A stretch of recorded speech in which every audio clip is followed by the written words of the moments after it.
Hello बच्चों, hello everyone, क्या हालचाल, कैसे हैं आप लोग।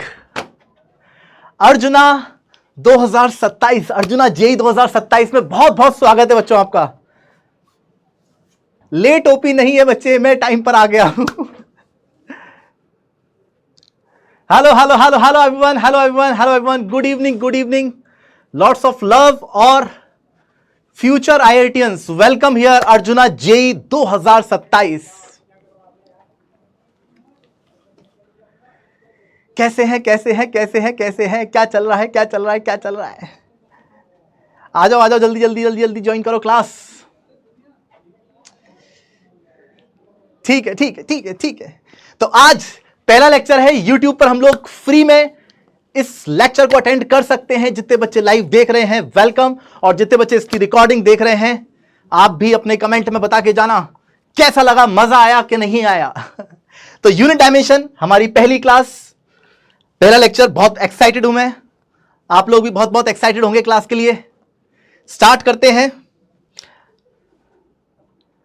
सभी लोग आ चुके हैं क्लास में। तो आज क्या क्या बातें करने वाले हैं, आज का लेक्चर में हम क्या क्या टॉपिक करने वाले हैं।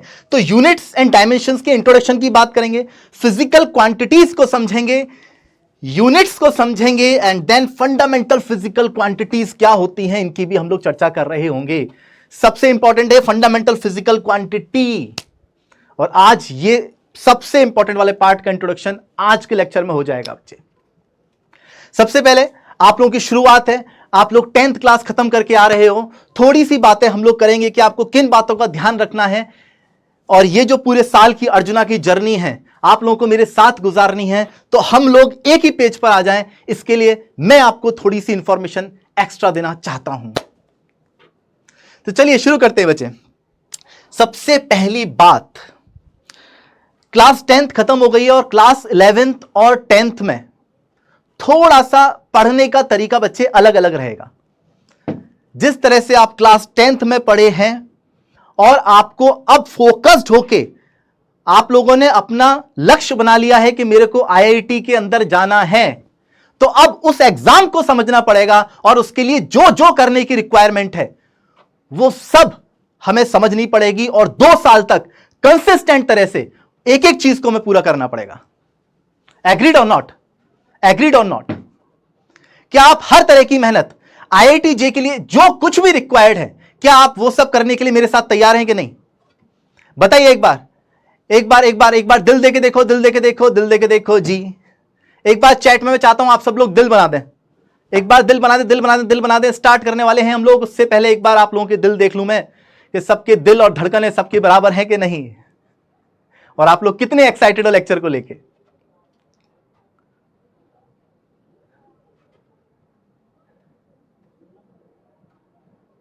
Okay okay okay okay okay, very good very good very good very good very good, मजा आ गया मजा आ गया मजा आ गया।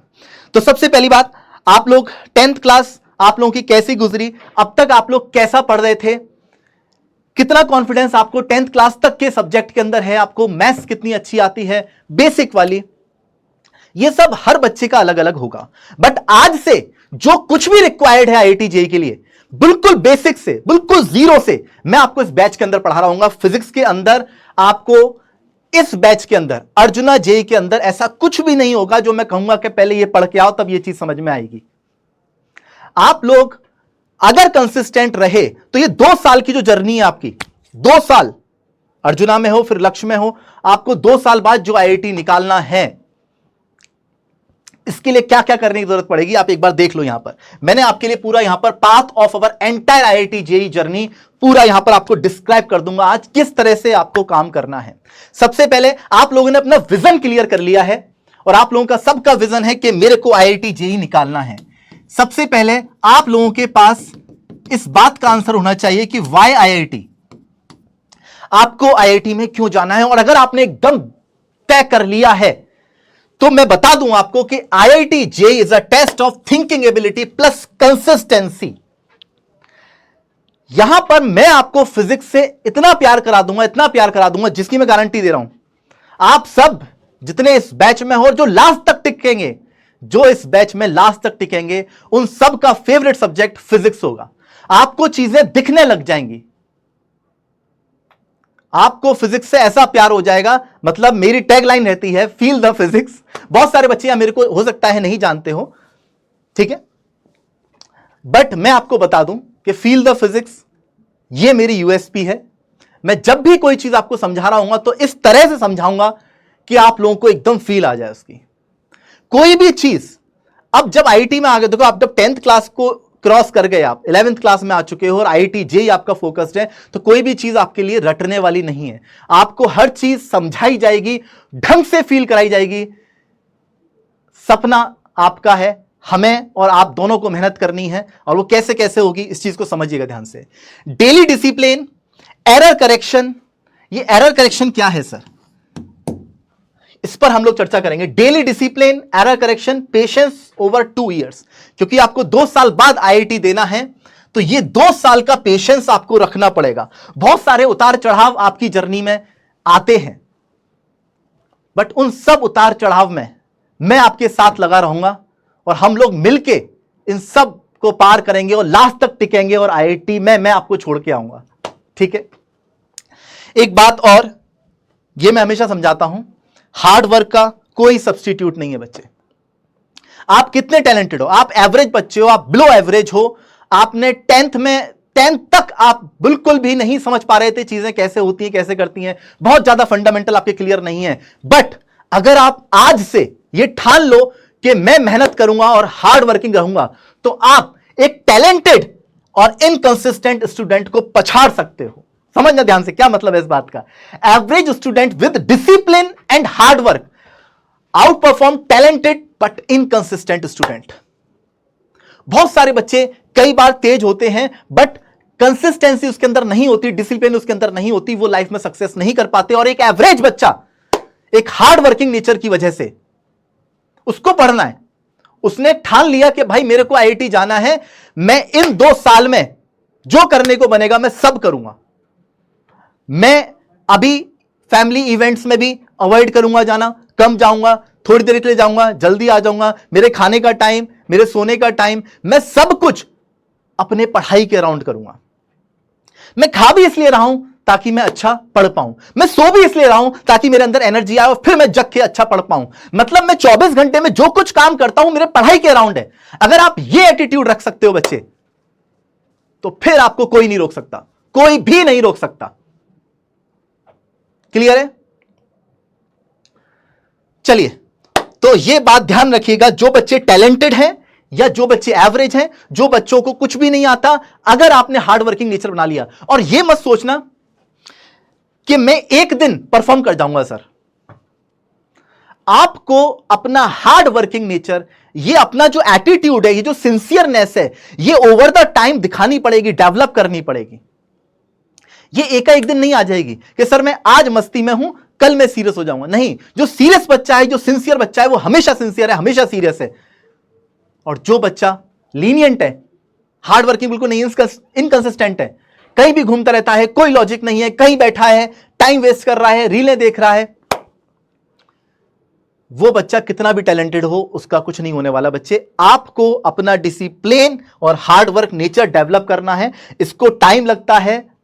इसलिए मैं कह रहा हूं कि जब चीजें आसान चल रही हूं, अभी मैं यूनिट डायमेंशन से आप लोगों की फिजिक्स स्टार्ट कर रहा हूं, चीजें स्टार्टिंग में आसान चल रही होंगी, बट तब भी आपको उसी शिद्दत के साथ पढ़ना है। जब मैं आपको रोटेशनल मैकेनिक्स का लास्ट टॉपिक रोलिंग मोशन समझा रहा हूंगा कि साइकिल में फ्रिक्शन किधर लगता है, आगे वाले पहिए में, पीछे वाले पहिए में, क्यों होता है ऐसा, ब्रेकिंग लगाते हैं तो क्या होता है, रोलिंग पहाड़ के ऊपर, जब हम टफ कॉन्सेप्ट पढ़ रहे होंगे, वहां जो सिंसियरनेस की जरूरत है, वो आज आप इनिशियल टॉपिक्स जो कि आसान है, अगर उसमें भी शो करोगे, तभी आप आगे तक कंसिस्टेंट रह पाओगे और आपके एटीट्यूड में वो चीज दिखेगी।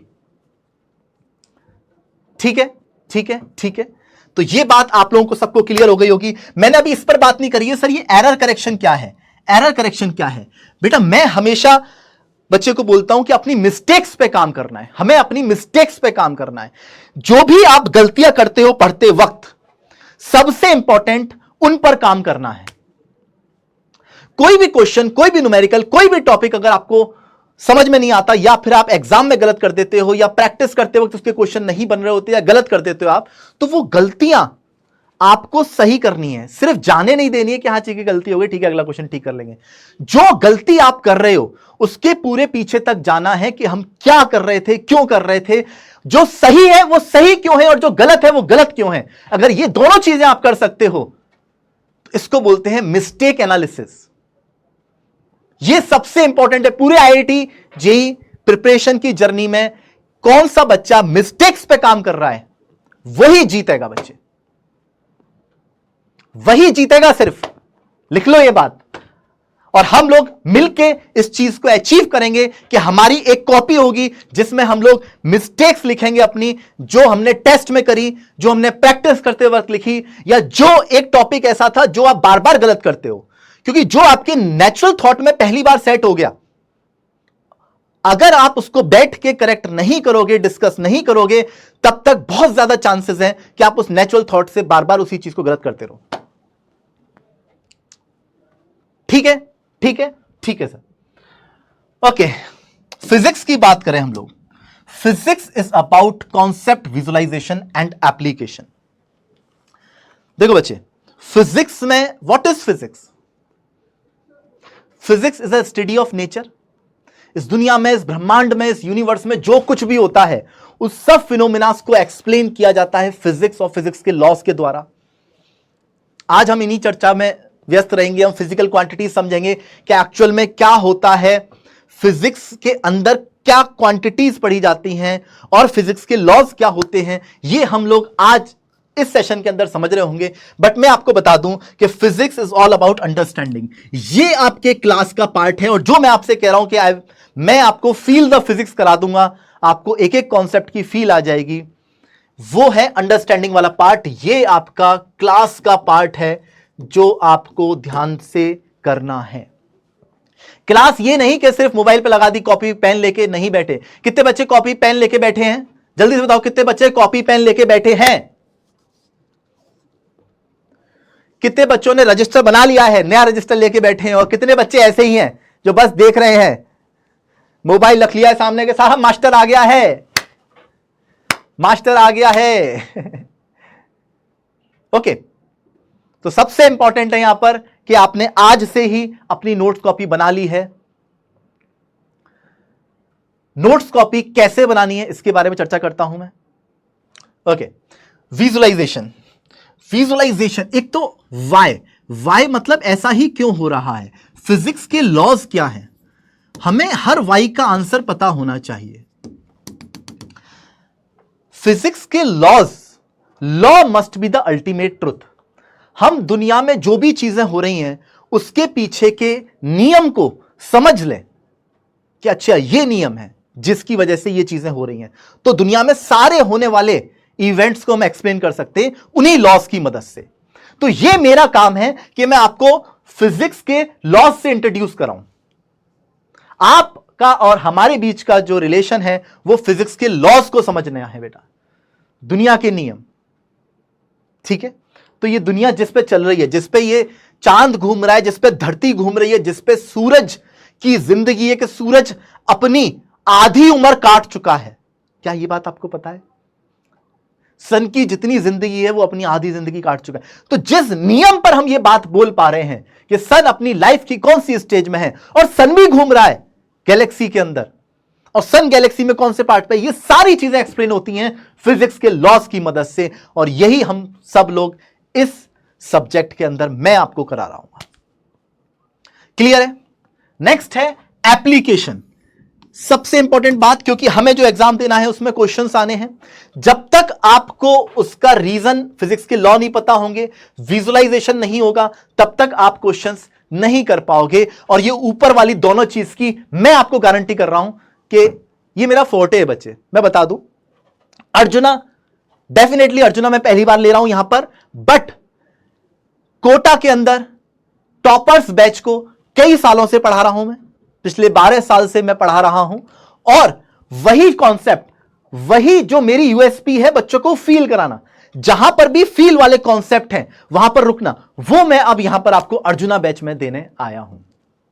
ठीक है, कोटा टीम से जो भी आपको एक्सपीरियंस है, जो भी मैं आपको वहां पर देता था एक क्लोज्ड ग्रुप बच्चों में, एसआरजी बैचेस में, टॉप बैचेस में, गिनती के बच्चों में जिनका पता होता था कि बच्चे ये टॉप मारेंगे, उन बच्चों को जो कंटेंट जाता था, उन बच्चों को जहां जहां डाउट आते थे वो सारे डाउट्स, वो सारी चीजें, क्योंकि मुझे पता है कि कहां डाउट आ सकते हैं और आपने अगर ध्यान से लास्ट तक टिकते हुए क्लासेस करी तो मैं आपको गारंटी लेता हूं कि जितनी जगह पे बच्चों को डाउट आता है ना, वो मैं पहले से ही कैटर कर दूंगा और आपको कहीं पर भी कोई डाउट नहीं आएगा, आपको कहीं पर भी कोई डाउट नहीं आने दूंगा। क्यों? क्योंकि यही एक टीचर का, एक्सपीरियंस टीचर का यही काम है। अगर हमने एक अच्छे बच्चे के, एक एवरेज बच्चे के अगर डाउट्स को देख रखा है, समझ रखा है कि एक बच्चा एक पर्टिकुलर चीज पर कहां पर जाकर अटकता है, क्या चीजों अपने वो दिमाग में सोचता है, अगर उसको पहले से अकाउंट में ले रखा है तो ऑनलाइन में ये चीज बहुत आसान हो जाएगी कि आपको मैं ऐसा पढ़ा दूं, ऐसा पढ़ा दूं, ऐसा पढ़ा दूं कि आपको वो चीज, वो डाउट आए ही ना। फिर भी ये दो जो ऊपर के टॉपिक्स है इसकी मैं गारंटी ले रहा हूं, बट फिर भी अगर आपको कुछ आता है तो यहां पर मैं हमेशा हूं। आपके आईआईटी के एग्जाम तक 2 साल की जर्नी में मैं अवेलेबल आपके पास रहूंगा। आपको जैसी भी दिक्कत आएगी मैं क्लास में उसके इलस्ट्रेशंस और ज्यादा लूंगा। हर बच्चे को मेरे को ऐसा पढ़ाना है कि वो कहे कि वाह, physics, I love physics, physics is my favourite subject due to Varun sir. ठीक है, ठीक है, ठीक है।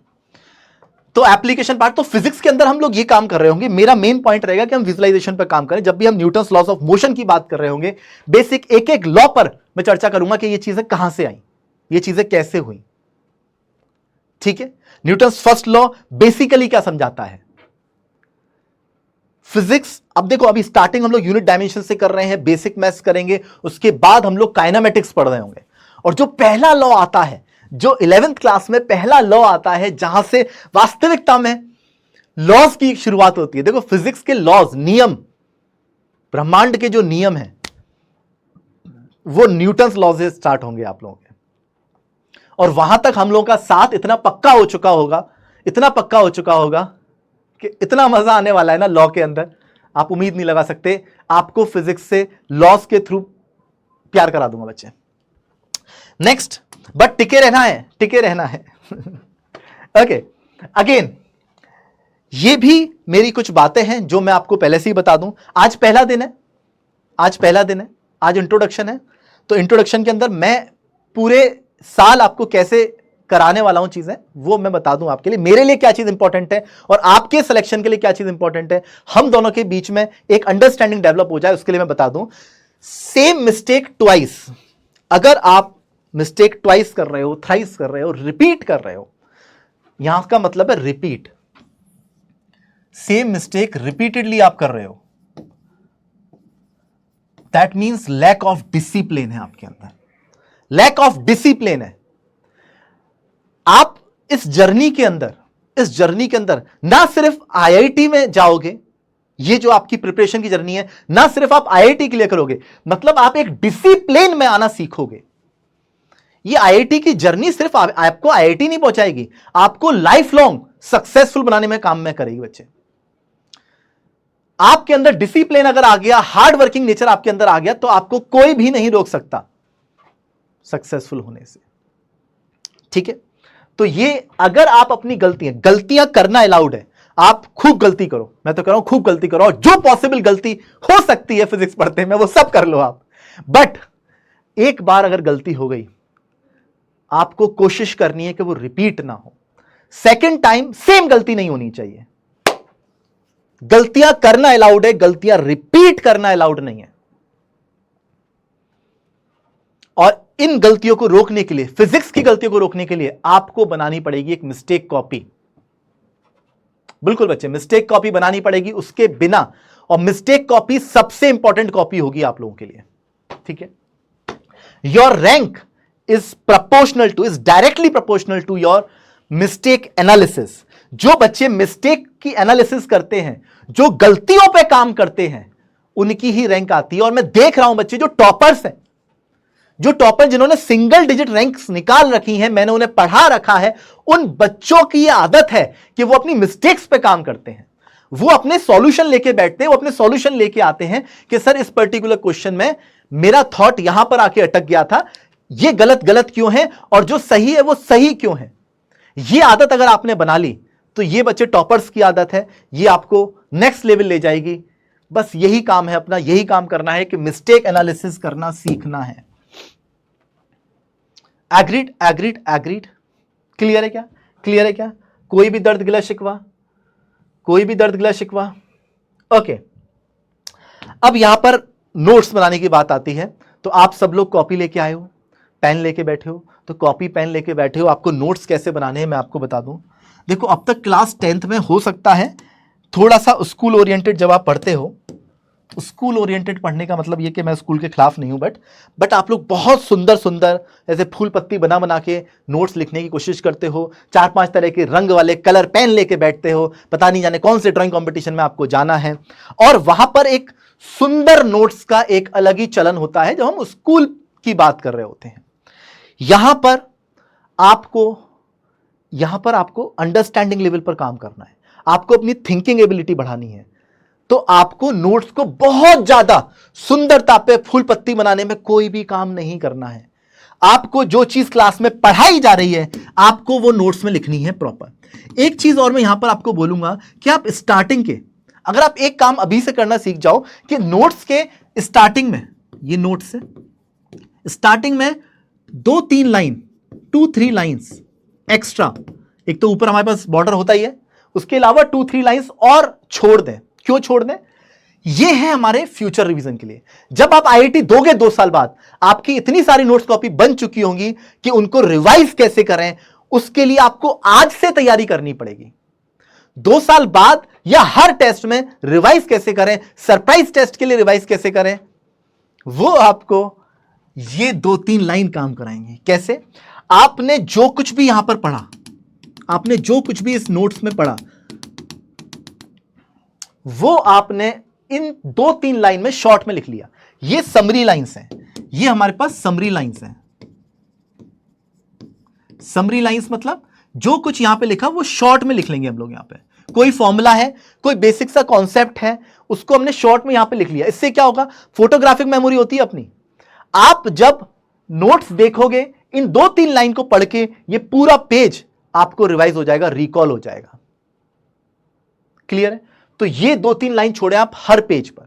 इनफैक्ट आगे जाके हो सकता है कि आप कुछ क्वेश्चंस करें इस पर्टिकुलर टॉपिक के और आपको कोई बहुत ही बेहतरीन क्वेश्चन मिल गया या कोई कॉन्सेप्ट आपको मिल गया या मैंने आगे कोई चीज ऐड करा दी, तो आपके पास ये 2-3 लाइन है जहां पे आप अलग अलग कॉलम बना के चीजें ऐड कर सकते हो, कोई फॉर्मूला ऐड कर सकते हो, कोई कॉन्सेप्ट शॉर्ट में अपने शब्दों में लिख सकते हो। ठीक है? ठीक है, मानता है कि नहीं मानता है? क्लियर है क्या ये बात? ठीक है, ओके। नोट्स बच्चे खुद के हैंड रिटन होने चाहिए। बहुत सारे बच्चे, क्योंकि यहां पर हमारे पास पीडब्ल्यू की ऐप पर आपको मैं जो लिख रहा हूं ये आपको पूरे नोट्स मेरे हैंड रिटन मिलेंगे, परंतु आपको खुद से नोट्स लिखने हैं बच्चे। इसका रीजन है आपके खुद के नोट्स को आपको रिवाइज करना बहुत आसान होता है। मानो बच्चे, ट्रस्ट करो, ये ट्राइड एंड टेस्टेड है। आप लोगों को एक्सपेरिमेंट नहीं करने, मैंने एक्सपेरिमेंट करवा रखे हैं, सब देख रखा है बच्चे, आपको बस फॉलो करना है, आपको जस्ट फॉलो करना है। एक और चीज बता दूं, मैं यहां पर जो मैं कह रहा हूं आपको वो मानना है, क्योंकि 12 साल से कोटा के अंदर मैं वो चीज करवा के देख चुका हूं। आपको उस चीज पर नहीं जानना, और टॉपर्स का क्या माइंडसेट है उस पर हम लोगों को काम करना है। ठीक है? आपको ज्ञान नहीं देना है कि सर ऐसा कर लें कि वैसा कर लें। बेटा, सब ट्राइड एंड टेस्टेड है। ज्ञान देना नहीं है, ज्ञान लेना है। ज्ञान यहां पर मैं दे रहा हूं, समझो इस बात को। इंपॉर्टेंट क्या है? आपको टीचर पर ट्रस्ट करना है। ठीक है? ओके, तो खुद के हैंड रिटन नोट्स बनाने हैं। सर नोट्स क्लास के दौरान सर कैसे बनाएं? कई बार आप स्लाइड आगे कर देते हो, सर हमने तो पिछली स्लाइड का नहीं लिखा होता। ये चीज पूरे साल भर चलेगी। आप कुछ लिख पाओगे, कुछ हेडिंग लिख पाओगे, कुछ थ्योरी लिख पाओगे। क्वेश्चन दिया मैंने, कोई पहले से ही प्रिंटेड क्वेश्चन है, आप नहीं लिख पाओगे, आप उसका सॉल्यूशन ट्राई करोगे कि सर मैं, आपका छूटेगा। तो आपको स्पेस छोड़ के और आगे बढ़ जाना है। एक बार क्लास एंड होती है तो जितना छूटा वाला पार्ट है, आपको क्लास पूरी दोबारा नहीं देखनी है, आपको बार बार सेम क्लास नहीं देखनी है। टाइम वेस्ट होगा बच्चे। नोट्स बनाने के लिए कभी वीडियो क्लास वापस नहीं देखनी है। जो बच्चे नोट्स बिल्कुल नहीं बनाते वो सोचते हैं कि मैं पहले क्लास कर लूं फिर दोबारा क्लास करते करते नोट्स बनाऊंगा, और उन बच्चों का बच्चे बहुत बैकलॉग क्रिएट हो जाता है। सच बता रहा हूं मैं, ऐसा बिल्कुल मत करना। आपको क्लास के साथ, आप अगर पूरी क्लास का कंटेंट में से 50% भी लिख पाए ड्यूरिंग द क्लास, तो 50% आप पीडीएफ नोट्स जो मिल रहे हैं उससे लिखेंगे। आप बार बार क्लास के लूप में नहीं फंसेंगे, ठीक है? ओके, नेक्स्ट एक और चीज मैं आपको बता दूं।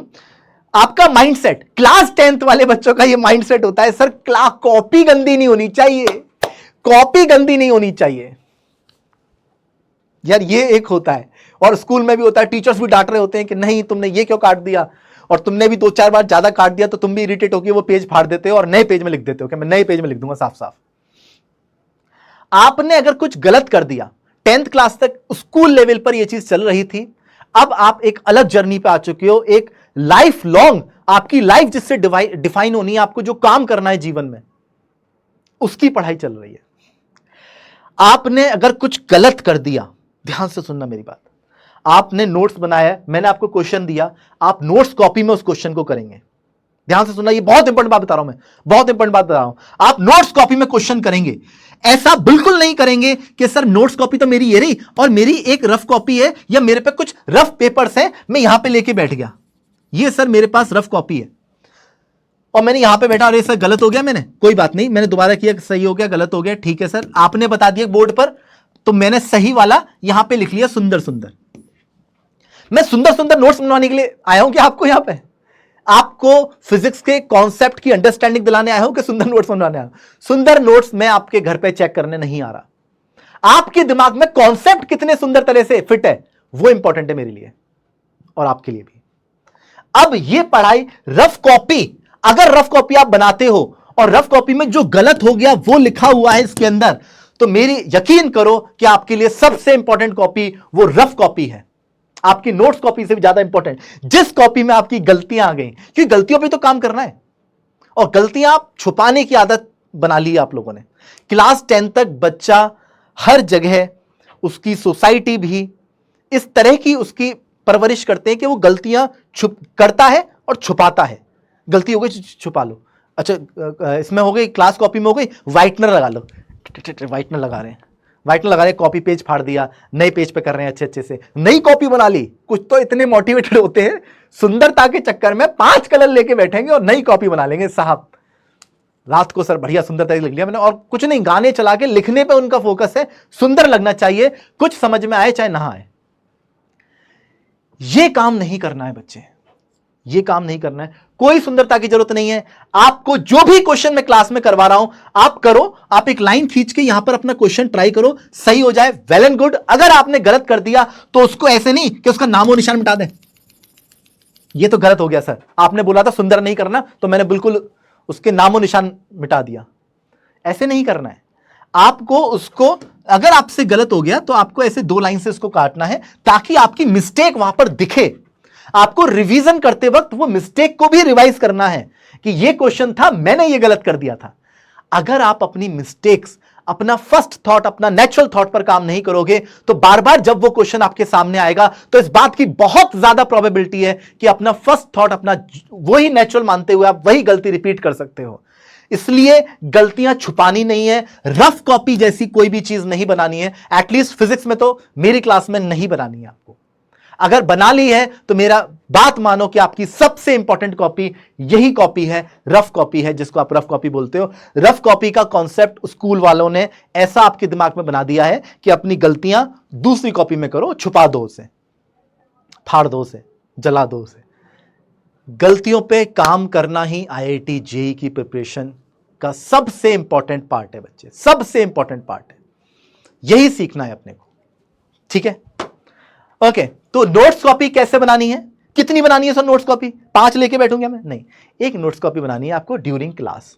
एक मिस्टेक कॉपी बनानी है, कौन सी मिस्टेक लिखने हैं उसमें? जो आप फ्रीक्वेंट कर रहे हो, जो आपके टेस्ट में सामने आए, जो प्रैक्टिस के सामने आए। क्लास नोट्स के टाइम पर जो आपने मिस्टेक करी, क्लास के टाइम पर जो आपने क्वेश्चन को गलत किया, वो तो आपने नोट्स कॉपी में ही लिखा है ना डायरेक्ट। सर कॉपी गंदी हो जाएगी, सर आप पहले सही सही लिखवा दो, फिर हमें वेट करो, फिर हम लिखेंगे साफ साफ। ये आदत मैं मान रहा हूं आप लोग 10वीं क्लास से आए हो बच्चे, बहुत सारे बच्चों की होगी, और बहुत हर साल मैं यही समझाता हूं बच्चों को, हर साल समझाता हूं। जो बच्चे समझ जाते हैं,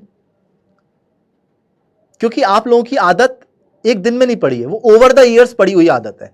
स्कूल ने आपके जहन में ये बात बिठा दी है कि आपकी कॉपी सुंदर होनी चाहिए। मैं एक दिन में उस बात को कैसे निकालूं? बट जो बच्चे निकाल देते हैं कि मुझे अंडरस्टैंडिंग बनानी है आईआईटी जेईई के लिए, मेरे पास यही एक एग्जाम है, मेरे पास यही एक कॉपी है, इसी में सारी गलतियां होंगी, मैं गलतियों को भी रिवाइज करूंगा। ठीक है, तो एक ही नोट्स कॉपी बनानी है, no rough copy, no rough copy. और if you make the rough copy, then believe me, your rough copy is your most important copy. ठीक है, ओके। तो एक तो नोट्स कॉपी बनेगी, सबसे important and most powerful, very important और most powerful, mistake copy. ये बच्चा जो पूरी साल तक अपनी मिस्टेक्स लिख के अपनी मिस्टेक्स पे काम करता है। परफेक्शन क्या होता है? परफेक्ट आदमी या परफेक्शन ये नहीं होता कि परफेक्ट आदमी कोई गलती नहीं करता। परफेक्ट आदमी सिर्फ गलतियां रिपीट नहीं करता, अपनी गलतियों पे काम करता है, लगातार काम करता है। बस मैं यही रिकमेंड करूंगा आपको कि आपको अपनी मिस्टेक्स पे काम करना है। Maintain a separate notebook, make mistakes in test, wrong concept कुछ आपने याद कर लिया, कुछ सिली एरर जो भी आपके टेस्ट में एंड ड्यूरिंग प्रैक्टिस आप देख रहे हो। ड्यूरिंग प्रैक्टिस मतलब आप डीपीपी लगा रहे हो, मॉड्यूल कर रहे हो, बुक्स का होमवर्क कर रहे हो, आपने जो गलतियां करी, जो आप सिली मिस्टेक्स कर रहे हो, उन पर रुक के सोचना है। आपकी आदत बन चुकी है कि जाने दो, हो गया चलो ठीक है, आप सही कर लिया ना, हो गया। नहीं, सही तो कर लिया, उसको लेके आओ जो गलत किया था, उस पर काम करना है, रुक कर काम करना है। यही यूएसपी है बच्चे, यही यूएसपी है, यही एक चक्कर है जिसमें जो बच्चों को नहीं पता होता और वो हमेशा सही सीखने की कोशिश करते हैं, गलतियों पे काम ही नहीं करना चाहते, नहीं होगा कुछ फिर उससे। क्लियर है मेरी बात? क्लियर है मेरी बात? ठीक है, okay. Attend the class with active brain, not with passive years.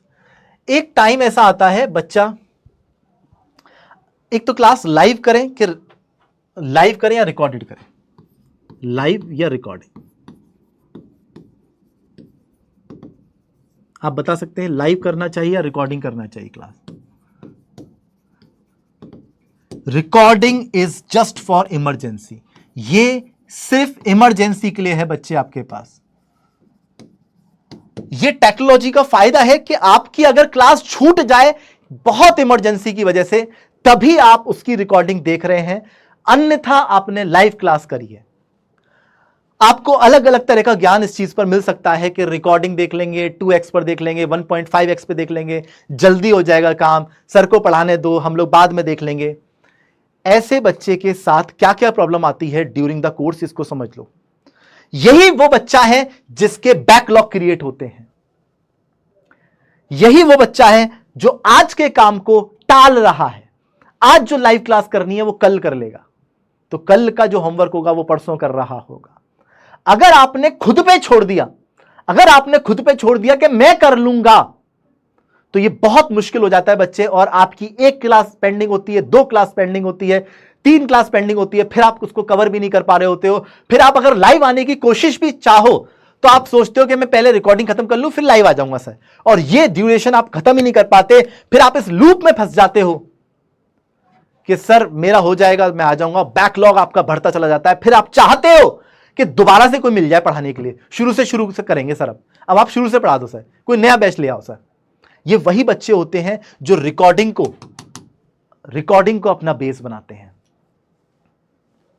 ये वही बच्चे हैं जो हमेशा शुरू ही की ही चीजें आती हैं उन्हें, ये हर चैप्टर के शुरू में जोश से आते हैं, और जैसे ही चैप्टर एक अच्छे मुकाम पे पहुंचता है सोचते हैं रिकॉर्डिंग देख लेंगे, हो जाएगा। नहीं हो पाता। चीजें कितनी भी टफ हो जाएं, आपको क्लास में टिकना है और लाइव टिकना है, और जो पूछा जा रहा है उसका आंसर करना है, तभी आप, यही यूएसपी है बच्चे, यही सबसे इंपॉर्टेंट है। और एक्टिव ब्रेन्स के साथ बैठना है अपनी नोट्स कॉपी लेने के साथ। आपकी कई बार बहुत सारे बच्चे, रील्स के जमाने में आप लोग पैदा हुए हो, रील्स आपका शॉर्ट टर्म कंटेंट आप कंज्यूम करते हो, आपको चाहिए होता है कि 10-20 सेकंड के अंदर कुछ हिट कर जाए, कुछ अच्छा दिख जाए, कुछ कॉमेडी हो जाए। ऐसा नहीं है बच्चे। जब हम फोकस जेई की प्रिपरेशन कर रहे हैं तो हमारे सामने चीजें टफ, आपके दिमाग को सोचने पर मजबूर किया जाएगा और आपको वहां पर अपनी कंसिस्टेंसी दिखानी है, वहां पर अपनी सिंसियरनेस दिखानी है। अगर आप वहां दिखा पाए दैट मींस आप कर ले जाओगे। तो कॉमन मिस्टेक्स आपके पास क्या क्या होती है? तो लाइव क्लास बच्चे सबसे इंपॉर्टेंट है। Common mistake, collecting too many books. अब बुक्स कौन कौन सी लेनी है अपने को? Ignoring NCERT basics, watching lectures without practice. ये बच्चे सबसे खतरनाक है। मैं आपको समझा दूं बच्चे, न्यूटन्स लॉज ऑफ मोशन, आपको खुद ऊपर से यहां पर न्यूटन खुद खड़े होकर पढ़ा दें, न्यूटन खुद आ जाए पढ़ाने और बोले कि मैं पढ़ाता हूं आपको न्यूटन्स लॉज ऑफ मोशन, मेरा पहला सिद्धांत ये है, मेरा दूसरा लॉ ये है, मेरा तीसरा लॉ ये है। आपको चीजें जब तक नहीं आएंगी जब तक आप उसकी प्रैक्टिस नहीं करेंगे। आप कहीं से भी पढ़ लो, आप देख के चीजें नहीं कर पाते। और देखने में बहुत मजा आता है बच्चे। आप जब लेक्चर देख रहे होगे आपको बहुत मजा आता है। आप एक लेक्चर को देखा, आपका मन करेगा दूसरे लेक्चर देख लूं, और स्ट्रांग कर लूं, और स्ट्रांग कर लूं। देखने से कुछ नहीं होगा बच्चे। स्ट्रांग होती हैं चीजें, स्ट्रांग होती हैं चीजें आपके प्रैक्टिस से। आप जो घर पे काम करते हो उससे चीजों की मास्टरी आती है। Class is for understanding and home is for mastering. चीजों की मास्टरिंग, क्लास में आप चीजों को समझ रहे हो बट उस चीज को मास्टर कर रहे हो। आप उस चीज की एक हद तक, एक लेवल तक आप उसको अपने दिमाग में बिठाओगे अपने घर पर जब प्रैक्टिस करोगे उस चीज की।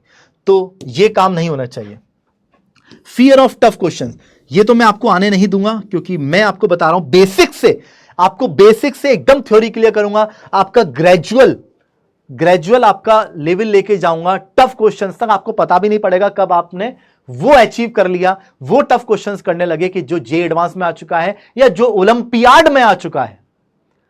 पिछले 3 साल से मैं यहां पर टॉपर्स बच्चों को ओलंपियाड के लिए भी प्रिपेयर करा रहा था बच्चे, अभी भी चल रहा है ओलंपियाड। तो वही वो जो टॉप के क्वेश्चन है वहां तक मैं आपको ऐसा स्मूथ ट्रांजिशन कराऊंगा कि आपको पता नहीं चलेगा कि आपने कब टफ क्वेश्चंस भी करने लगे।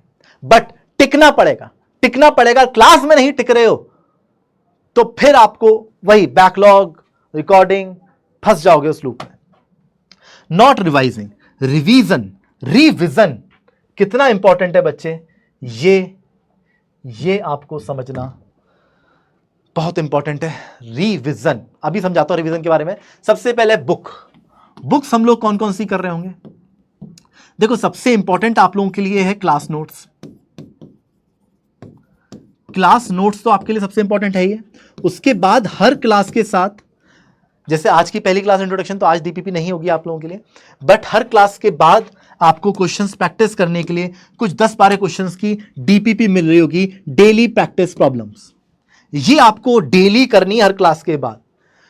24 घंटे के अंदर बच्चे, क्लास आपकी खत्म हुई, 24 घंटे के अंदर आपको अपने नोट्स कंप्लीट करने हैं। जो भी क्लास के ड्यूरेशन में आपका छूट गया वो आपको लिखना है, साथ में उसकी डीपीपी करनी है उसी टाइम, साथ में उसका होमवर्क कहां से सर रहेगा हमारे पास? ये रहेगा पीडब्ल्यू के मॉड्यूल्स हैं अपने पास, पीडब्ल्यू स्टोर पे आप देख सकते हो। साथ में मैं आपको एचसीवी, कोई सी भी एक किताब करना बहुत इंपॉर्टेंट होता है बच्चे, शुरू से लेकर अंत तक। एचसी वर्मा बहुत शानदार किताब है, यहां से हम लोग प्रैक्टिस कर रहे होंगे। ये मैं आपको होमवर्क दूंगा। एचसी वर्मा, इरोडोव के सेलेक्टेड प्रॉब्लम्स दूंगा। सेलेक्टेड प्रॉब्लम, जो मैं क्वेश्चन दे रहा हूं आपको सिर्फ वही करने हैं। मुझे पता है कि आपकी ट्रेजेक्टरी क्या है, मैंने आपको कौन सा क्वेश्चन कराया है, आपने उससे क्या सीखा है, आप उसमें क्या मिस्टेक करोगे और उस मिस्टेक से क्या लर्निंग आपको मिलने वाली है, ये मुझे पता है। तो जो क्वेश्चन मैं आपको दे रहा हूं आपको वही क्वेश्चंस करने हैं इरोडोव में, ठीक है। इसके अलावा भी मैं आपको देखूंगा कि आप कितना टिक पा रहे हो, कितना चीजें कर पा रहे हो, कितना आपके अंदर कितना डिसिप्लिन है, कितना हार्डवर्क करने के लिए तैयार हो, और कितना आपका जुनून है आईआईटी में जाने का। उसके बेसिस पर मैं कुछ सेलेक्टेड पाथफाइंडर के क्वेश्चंस भी स्मूथली क्लास में बिना पाथफाइंडर लिखे आपको करा रहा हूंगा, जहां पर करने के बाद जब आपसे सॉल्व हो जाएगा तब मैं आपको बताऊंगा कि ये क्वेश्चन पाथफाइंडर का था। तब मजा आएगा बच्चों, क्या बोलते हो? तो आपके लेवल ले जाने के लिए हम लोग तैयार है बच्चे। तो ये अपने पास किताब होने वाली है, ठीक है, ओके। तो trust the process, believe in your self and your teacher, that is me. मैं आप लोगों के लिए हमेशा अवेलेबल रहने वाला हूं बच्चे। अच्छा, वेट फॉर 8 to 10 लेक्चर्स। आपको कंसिस्टेंट रहना है, ज्ञानबाजी नहीं करनी है आपस में। ऐसा नहीं 2-3 लेक्चर देख के आप ऐसे हवा में उड़ने लगे।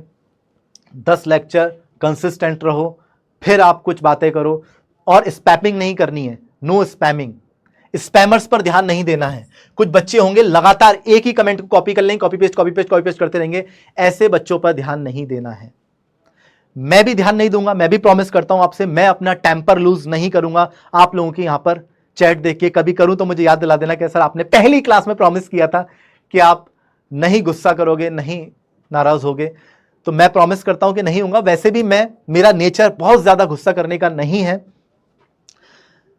मैं बहुत लॉजिकल हूं पर्सनल लाइफ में भी। तो आपको मैं इन चीजों से परेशान नहीं होता हूं। तो आप लोगों को भी स्पैमर्स पे ध्यान नहीं देना है। स्पैमर्स होंगे, उनका काम है वो, तो हमें उस पर फोकस नहीं करना है। हमें अपना फोकस क्लास पे रखना है, अपनी अंडरस्टैंडिंग पर रखना है। हर क्वेश्चन पर वाई करना है, सर ऐसा क्यों? ठीक है, okay. Don't panic, don't rush. Last, discipline plus revision plus mistake analysis is equals to IIT। IIT का एक ही मंत्र है बच्चे, discipline, hard work, revision, mistake analysis. Mistake analysis और डिसिप्लिन के बारे में बता चुका हूं मैं। रिवीजन का मतलब यह है, मैंने जो आपको नोट्स कॉपी में, नोट्स आपको पूरे रिवाइज करने हैं। फिर पूरे रिवाइज करने के बाद आप 2-3 लाइन जो शुरू में छोड़ी, आप उसमें जब अपना क्रिस्प नोट्स लिख लोगे, शॉर्ट नोट्स बना लोगे, तो सिर्फ उनको पढ़ के पूरा पेज रिवाइज हो रहा होगा। और जितनी बार रिवीजन करोगे आप, IIT के एग्जाम तक कितनी बार रिवीजन कर पाते हो? सर 50 बार कर लिया सर मैंने रिवीजन, 100 बार कर लिया मैंने रिवीजन। जितनी टाइम्स आप रिवीजन कर पाओगे, उतने टाइम्स आपके चांसेस ज्यादा हैं IIT में जाने के। सिर्फ रिवीजन करने से हो जाएगा नहीं, आपको डिसिप्लिन, कंसिस्टेंसी दिखानी पड़ेगी, plus revision plus mistake analysis. इसकी इंपॉर्टेंस भी मैं आपको समझा रखा हूं। और last my message to all my students, ये मैंने आप लोगों के लिए लिखा है बच्चों। ये सिर्फ पढ़ाई नहीं, 1 साल का कमिटमेंट है ये। अर्जुना जेई के लिए बात कर रहा हूं मैं। बीच में मुश्किलें आएंगी, पर याद रखना मैं हर स्टेप पे आपके साथ खड़ा हूं। आप अकेला फील कर सकते हो, पर अकेले नहीं हो। बस एक प्रॉमिस कर दो मेरे को, बस एक प्रॉमिस कर दो। कंसिस्टेंट रहेंगे, हार नहीं मानेंगे। हार नहीं माननी है बच्चे, अपने को हार नहीं माननी है। हार नहीं मानेंगे, रार नहीं ठानेंगे। सिलेक्शन उनका होता है जो लास्ट तक टिकते हैं। चलो मिलकर करते हैं ये सफर, ये जर्नी हम दोनों की है। ये जर्नी बच्चे सिर्फ आपकी नहीं है, हम दोनों की है। इस अर्जुना जेई बैच के साथ हम लोग अब शुरुआत कर रहे हैं। मैं स्टार्ट करने जा रहा हूं आपकी पहली क्लास। इतनी बातों को ध्यान में रखते रहेंगे। बीच बीच में आपको किसी भी चीज की जरूरत पड़ेगी तो मैं आपको फिर से चीजें समझा रहा हूंगा। बट ये मेरा लास्ट मैसेज रहेगा आप लोगों के लिए कि आज की क्लास स्टार्ट करने से पहले, कि मैं आपके साथ हूं। ठीक है, आप लोग मेरे साथ हैं। और क्या आप लास्ट तक टिके रहेंगे?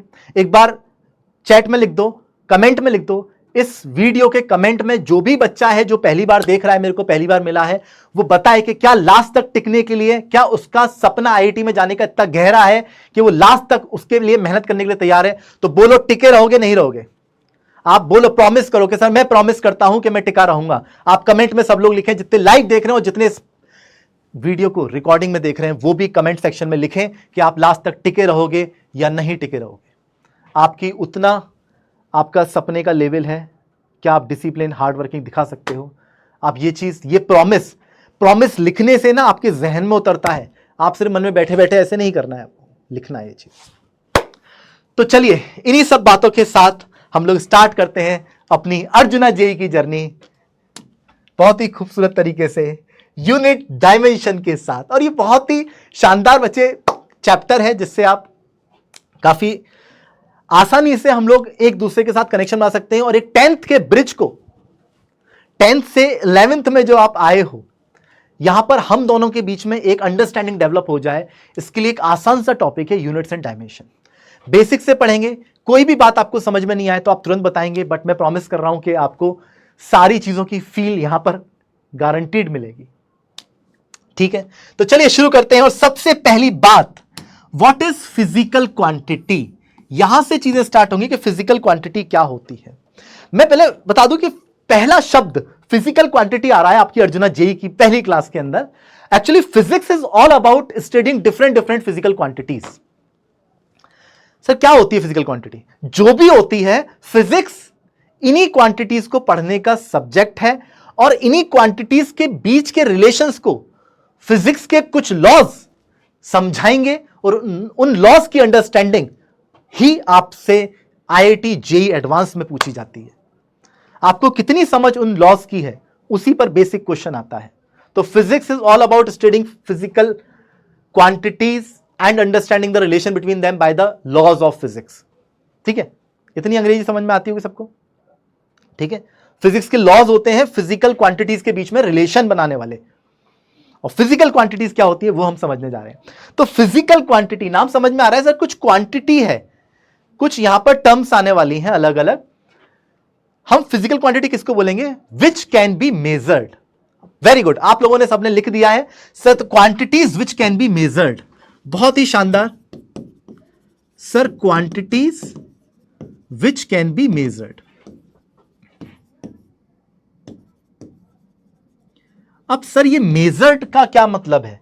जिनको भी नापा जा सकता है, नापने वाली बात। आपने कोई भी चीज नापी है, आपने घर में कोई डायमेंशंस वगैरह कुछ भी मेजर किया हो, तो जो भी आप चीजें मेजर कर पा रहे हो, या आप साइकिल चलाते हो, आप एक्टिवा चलाते हो, आप स्कूटी चलाते हो, जहां पे भी आपने देखा हो स्पीड वगैरह आप मेजर कर पा रहे हो, ओडोमीटर डिस्टेंस आप मेजर कर पा रहे हो, ये सारे इंस्ट्रूमेंट जो चीज मेजर करते हैं, that is physical quantity. measured using some instruments।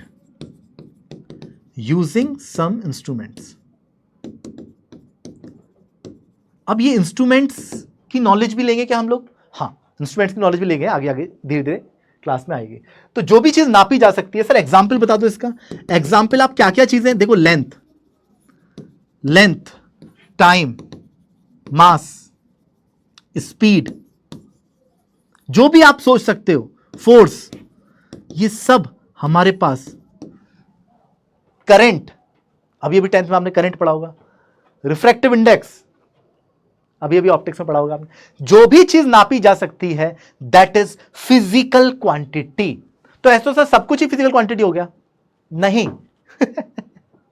कोई चीज नहीं नापी, कुछ इमेजिनेशन है, कुछ फालतू की कोई बात है। मान लो, जैसे मान लो मैं तुमसे प्यार करता हूं, कितना काम करता हूं? मैं इतना प्यार करता हूं। अब इतना प्यार करता हूं, इतने की कोई डेफिनेशन है क्या? कितना प्यार करते हो साहब? इतना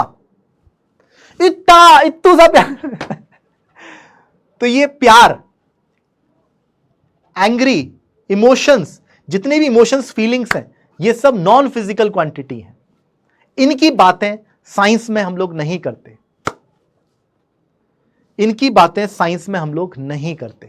क्लियर है बातें? क्लियर है। तो बहुत सारी जितनी भी चीजें आप नाप सकते हो, दैट इज फिजिकल क्वांटिटी। और जो चीज नहीं नाप सकते वो है emotions, feelings. Emotion, feelings are not a physical quantity. Emotions, feelings are not a physical quantity. क्या चीज फिजिकल क्वांटिटी नहीं है? मानता है कि नहीं मानता है? क्या बोलते हैं मेरे धुरंधर्स? अब यहां पर एक वर्ड आता है कि सर मेजर्ड समझा दो आप थोड़ा सा। मैं मेजरमेंट समझाता हूं कि मेजरमेंट कैसे किया जाता है। अगर मैं आपसे बोलूं, आप लोग सब ज्योमेट्री बॉक्स वगैरह पे स्कूल में आपने काम किया होगा, आपसे बोल दूं कि ये कितना लेंथ है इसकी, कितनी लेंथ है इसकी, तो आप कैसे मेजर करोगे? लेंथ को नापने के लिए, length is a physical quantity, length को मेजर करने के लिए हमारे पास कुछ नोन स्टैंडर्ड्स होते हैं। नोन स्टैंडर्ड मतलब, जैसे मान लो मैंने ले लिया कि ये पेन, मान लो कि ये पेन एक स्टैंडर्ड है। स्टैंडर्ड मतलब इसको दुनिया जानती है, इस पेन को दुनिया जानती है, हर दुनिया में हर जगह ये पेन अवेलेबल है, मान लो, ऐसा एग्जांपल ले लेते हैं हम लोग। तो ये कोई भी रैंडम बॉडी कितने पेन के बराबर है? आप क्या करोगे कि ये रैंडम बॉडी है और ये पेन दुनिया में सब लोग जानते हैं, तो आप इस पेन के साथ कंपेयर कराओगे। आप इस पेन को यहां पे रखोगे, फिर मार्क करोगे, फिर आप यहां पे रखोगे, फिर मार्क करोगे, फिर आप यहां पे रखोगे, आप बोलोगे कि ये जो रैंडम बॉडी है ये 3 पेन्स के बराबर है। ये क्या किया हमने? ये किया एक नॉन चीज के साथ कंपैरिजन करना ही मेजरमेंट होता है। ध्यान से समझिएगा, जैसे आप स्केल लेके आते हो, स्केल एक नॉन चीज है, स्केल सबके पास है। स्केल देखा है आपने, 0 0, फिर ऐसे करके यहां पर हमारे पास 1 सेंटीमीटर, फिर ऐसे करके आपके पास बचपन में स्कूल ज्योमेट्री बॉक्स सबके पास रहता है। तो यहां पर जब आप इस स्केल को यहां पर रख के कंपेयर कराते हो कि 0 की मार्किंग तो सर यहां पे आ गई, और ये जो रख के कंपैरिजन कराना है यही कहलाता है मेजरमेंट। और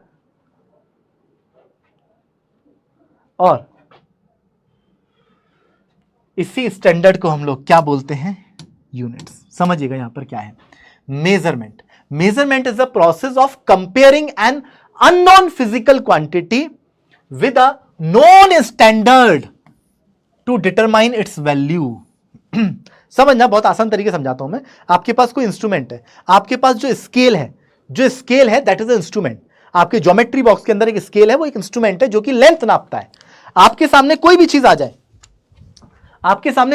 जाए, लेट्स से ये हमारे पास आ गया, इसकी लेंथ नापनी है, और आपके पास एक स्केल है, this is a scale. Scale में यहां पर हमारे पास मार्किंग रहेगी 0 1 2 3 4 5 1 2 3 4, फिर 1 सेंटीमीटर 1 2 3 4 1 2 3 4 2 सेंटीमीटर 1 2 3 4, इस तरह से आपके पास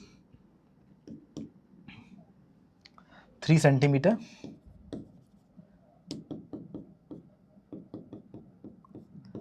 4 सेंटीमीटर। अब आप क्या करोगे, इसका कितना है? ये स्टैंडर्ड है। ये क्या स्टैंडर्ड है? ये बच्चे स्टैंडर्ड है हमारे पास स्केल। स्केल स्टैंडर्ड है। आपने जो कंपैरिजन किया, यहां पे आप देख सकते हो, जैसे ही मैंने 0 से 0 मिलाया, ये आ गया 3.1 सेंटीमीटर का। दिस कंपैरिजन, ये है एक अननोन लेंथ ऑब्जेक्ट, और ये है स्टैंडर्ड स्केल। तो comparison of unknown physical quantity. Physical quantity यहां पे क्या है? नापने वाली चीज क्या है? फिजिकल क्वांटिटी क्या है? जो मेजर हो सकती है। यहां पे क्या है? वो लेंथ। तो अननोन लेंथ वाली बॉडी को एक स्टैंडर्ड चीज के साथ comparison is known as a measurement. और इसी स्टैंडर्ड्स को हम लोग यूनिट्स कहते हैं। इसी स्टैंडर्ड्स को क्या बोलते हैं? Units. This is an instrument. ये इंस्ट्रूमेंट है जो लेंथ नापता है। ये इंस्ट्रूमेंट है जो लेंथ नाप रहा है, और इसी को हम लोग यूनिट्स कहते हैं। यही जो स्टैंडर्ड है इसको यूनिट्स कहते हैं। यूनिट्स क्या है? यूनिट्स यही क्यों होती हैं? इन सब चीजों पे हम लोग चर्चा करेंगे आज के सेशन के अंदर। तो अभी तक मैंने क्या पढ़ाया आपको? अभी तक मैंने सिर्फ 2 ही बात बताई। फिजिकल क्वांटिटी जिनको नापा जा सकता है। आपने जितनी भी अब तक अपने किताबों में पढ़ी हैं क्वांटिटीज, वो सब नापी जा सकती हैं, सिवाय इमोशंस, फीलिंग्स वगैरह के। ठीक है, वो सब फिजिकल क्वांटिटी हैं। और नापने का मतलब होगा किसी नॉन स्टैंडर्ड के साथ कंपैरिजन कराना। ठीक है बच्चों? ठीक है बच्चों, सब क्लियर है क्या? बहुत बढ़िया, बहुत बढ़िया, बहुत बढ़िया, बहुत बढ़िया, बहुत बढ़िया, बहुत बढ़िया। सबको समझ में आ रहा है? एक बार थम्स अप कर दो, थम्स अप कर दो यार, थम्स अप कर दो, थम्स अप कर दो, थम्स अप कर दो। गुड इवनिंग बेटा आयुष यादव। अब रिकॉर्डेड नहीं है, लाइव चल रहा है यार। ये कैसी बातें करते हो यार तुम लोग? सब कुछ लाइव चल रहा है। तुम लोग को लाइव देखने के लिए मैं समझा रहा हूं, मैं खुद रिकॉर्डिंग दे रहा हूं तुम्हें। Sir repeat again. बेटा बहुत सिंपल सी बात है, आप जब भी कुछ मेजर करते हो तो एक स्टैंडर्ड चीज, मतलब एक दुनिया ने एक स्टैंडर्ड बना लिया कि साहब स्केल है जो सबके पास है, उससे कंपैरिजन करना है। तो इससे कंपैरिजन क्यों करना है सर? आप इस पेन से क्यों नहीं कर लेते कि ये 1 2 3 पेन के बराबर है? This pen is not a standard. देखो इतने सारे थम्स अप आ गए। Very good, very good, very good, very good. बहुत ही शानदार, बहुत ही शानदार रेस्पॉन्स, बहुत ही शानदार रेस्पॉन्स। बिल्कुल बिल्कुल झड़ी लगा दी आप लोगों ने। Very good, very good, very good. Okay okay, चलिए चलिए चलिए चलिए चलिए चलिए चलिए चलिए। तो अब बात आती है इस यूनिट्स पर, हम लोग करते हैं, इस यूनिट्स की चर्चा करते हैं। साहब फिजिकल क्वांटिटी क्या होती है, मेजरमेंट क्या होता है, अब ये यूनिट्स क्या होती हैं, यूनिट्स की बातें करते हैं बच्चे। देखो, a unit is a fixed and accepted standard chosen for a physical quantity by comparing with which we can determine the magnitude of that quantity. अब इस डेफिनेशन के अंदर बहुत सारी चीजें आ गई हैं, बहुत सारी चीजें आ गई हैं, समझिएगा ध्यान से क्या क्या आ गई हैं इसके अंदर। यूनिट एक fixed and accepted standard chosen रहता है। दुनिया में सबने मान लिया कि 1 मीटर कितना होता है या 1 सेंटीमीटर कितना होता है। ऐसा नहीं है कि यह सिर्फ आपको पता है या आपके शहर में पता है, आपके राज्य में पता है, आपके देश में पता है, या दुनिया में, चाहे आप इंडिया में हो, चाहे आप यूएस में हो, चाहे आप दुबई में हो, अल हबीबी आप कहीं पर भी हो, आपको हर जगह 1 सेंटीमीटर कितना है, 1 मीटर कितना है, इसकी डेफिनेशंस पता है। तो दीज आर यूनिट्स जो फिक्स्ड हैं और एक्सेप्टेड स्टैंडर्ड चूजन है दुनिया में। देखो, दुनिया में यूनिट्स बनाना बहुत इंपॉर्टेंट है। क्या दिक्कत आती है आप समझिएगा, दिक्कत कहां आ रही थी जीवन में?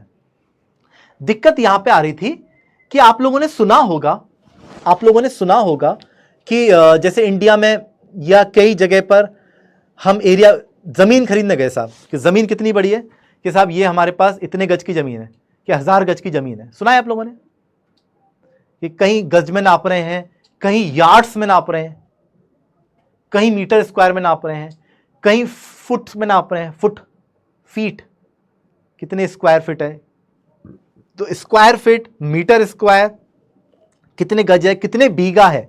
बीघा वर्ड सुना है आप लोगों ने?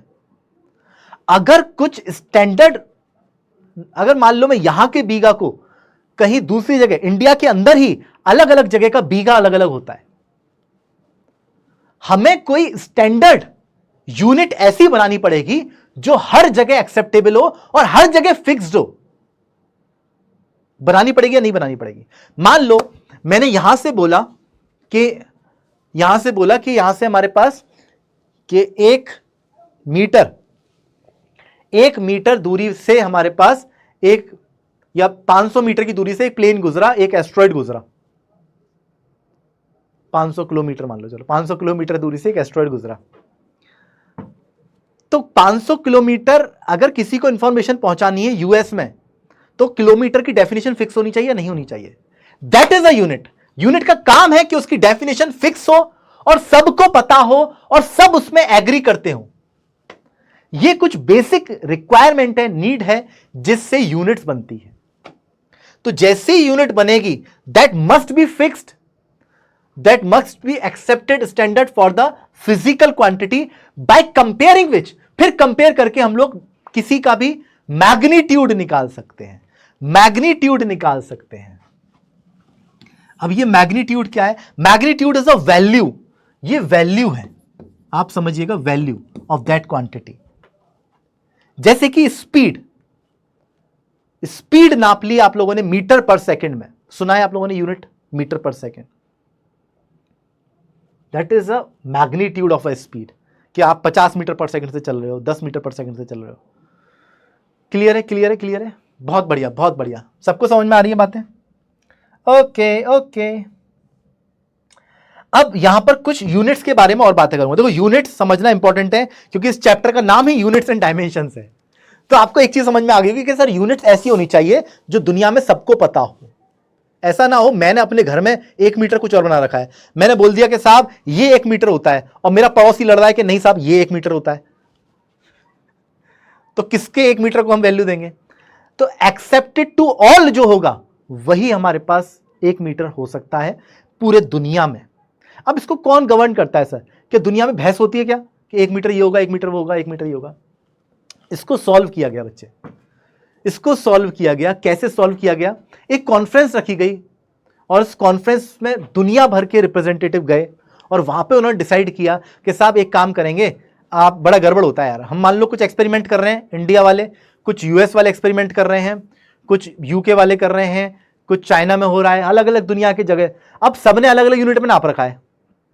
आपसे अगर मैं पूछूं कि बताओ, आप में से 2 बच्चे हैं, एक की हाइट है 170 सेंटीमीटर और एक की हाइट है 5.6 फीट, 2 बच्चे हैं, कौन इनमें से कौन लंबा है बच्चा? किस बच्चे की हाइट ज्यादा है, ए की या बी की? ए की हाइट ज्यादा है या बी की हाइट ज्यादा है? अब यहां पर आप लोग एक चीज समझ पा रहे होगे कि सर अगर यहां पर आप एक ही यूनिट में देते तो कंपेयर करना बहुत आसान था, इस चीज को मानो नहीं। यहां तो मैंने तो भी बहुत सिंपल दिया है, बट सेंटीमीटर और फुट देने में आप अटके। आपको लगा कि सर ने कुछ पूछा यार, है तो दोनों ही लेंथ, है तो दोनों ही हाइट, किसकी हाइट ज्यादा है?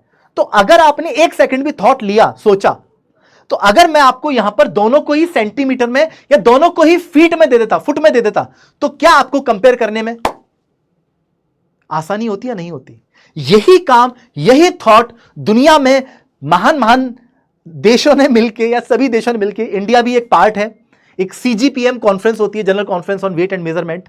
1960 में, 1960 में एक ऐसा सिस्टम बना दिया जो पूरे दुनिया में सब लोगों ने माना कि हम लेंथ नापेंगे तो साहब मीटर में नापेंगे, नहीं तो मान लो यहां पे जैसे अभी भी मान लो लोकल हमारे पास यहां पर इंडिया में जब स्पीड की बात करते हैं तो हम किलोमीटर पर आवर में मेजर कर रहे होते हैं, कहीं माइल्स पर आवर में चल रही होती है, कहीं फुट में बात चल रही होती है। तो अलग अलग देश अगर अलग अलग यूनिट्स में काम कर रहे होंगे तो एक देश के काम को अगर आगे बढ़ाना होगा तो पहले पूरा यूनिट कन्वर्जन करना होगा।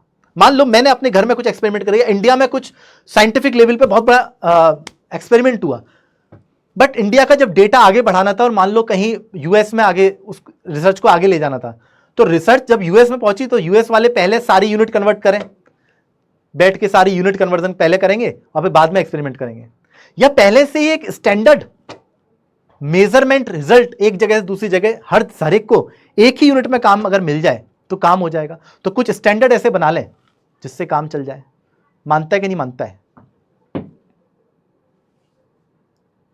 ठीक है, तो दुनिया में एक दूसरी जगह अब देखो यहां पे ट्रेडिंग होती है दुनिया में। ये यूनिट सेम करने का रीजन क्या हुआ?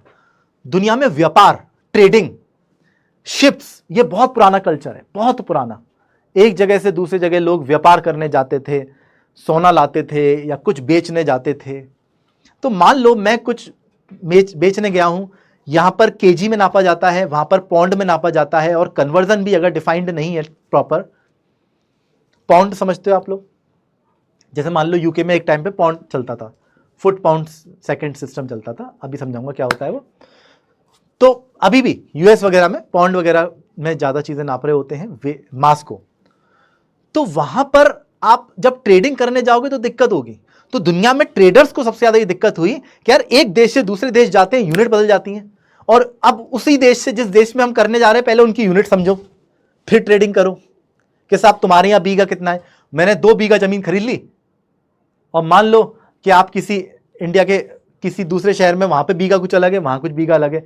आप सोच रहे हो मेरे पास 2 बीघा जमीन है, 2 बीघा यहाँ का अलग वहां का अलग है, दोनों भैया बीघा सेम नहीं होता। तो हमारे पास वर्ल्ड वाइड जब ट्रेडिंग करते हैं, एक सामान को दूसरे देश में बेचने जाते हैं, तो अगर यूनिट सेम होंगी तो वहां पे, और यूनिट सेम ऐसा नहीं यूनिट सेम कर दी मीटर मीटर पर, तुम्हारा मीटर अलग मेरा मीटर अलग, नहीं, मीटर की डेफिनेशन भी वर्ल्ड वाइड सबके लिए एक होनी चाहिए, जो आज के टाइम में स्पीड ऑफ लाइट के साथ रिलेट होकर 1 मीटर की डेफिनेशन है। बट 1 मीटर दुनिया में सब जगह फिक्स होना चाहिए, तो उसके लिए ही यूनिट्स बनी और ऐसे स्टैंडर्ड बने। एक कॉन्फ्रेंस हुई जिसको CGPM बोलते हैं, CGPM हुई। CGPM एक संस्था, एक कॉन्फ्रेंस बनाई गई। वैसे तो ये 1875 के अराउंड CGPM की एस्टेब्लिशमेंट हो गई थी। CGPM ने क्या किया था, 1875 से काम कर रही है। इन्होंने अलग अलग यूनिट्स को स्टैंडर्ड बनाना, इन्होंने क्या किया कि जब मीटर की बात करेंगे तो 1 मीटर किसको बोलेंगे, 1 सेकंड की बात करेंगे तो 1 सेकंड क्या होगा, 1 केल्विन कितना होना है, 1 एम्पियर कितना होना है, 1 मीटर पर सेकंड कितना हो, मतलब हर चीज के बारे में कि पूरे दुनिया में एक ही चले, वो एक ही स्टैंडर्ड बन जाए, इसके लिए काम करना तो शुरू कर दिया था। बट एक ऐसा ही सिस्टम जहां पे पूरी दुनिया ने लेंथ के लिए जब मीटर को यूज करना शुरू किया, टाइम के लिए सेकंड को यूज करना शुरू किया, मास के लिए केजी को यूज करना शुरू किया, 1960 में 1960 में एक ऐसा सिस्टम बना दिया इसी कॉन्फ्रेंस में। ये 1875 से स्टार्ट होके 1960 में जाके ऐसा ही सिस्टम बना दिया, और उस सिस्टम के अंदर उन्होंने बताया कि आपको कौन सी क्वांटिटी कौन सी यूनिट में नापनी है। क्लियर है ये बात? और इंडिया भी इसका पार्ट है, इंडिया भी सीजीपीएम का पार्ट है। 1960 में ऐसा यूनिट आई थी, 1957 में इंडिया भी सीजीपीएम का पार्ट हो गया था बच्चे।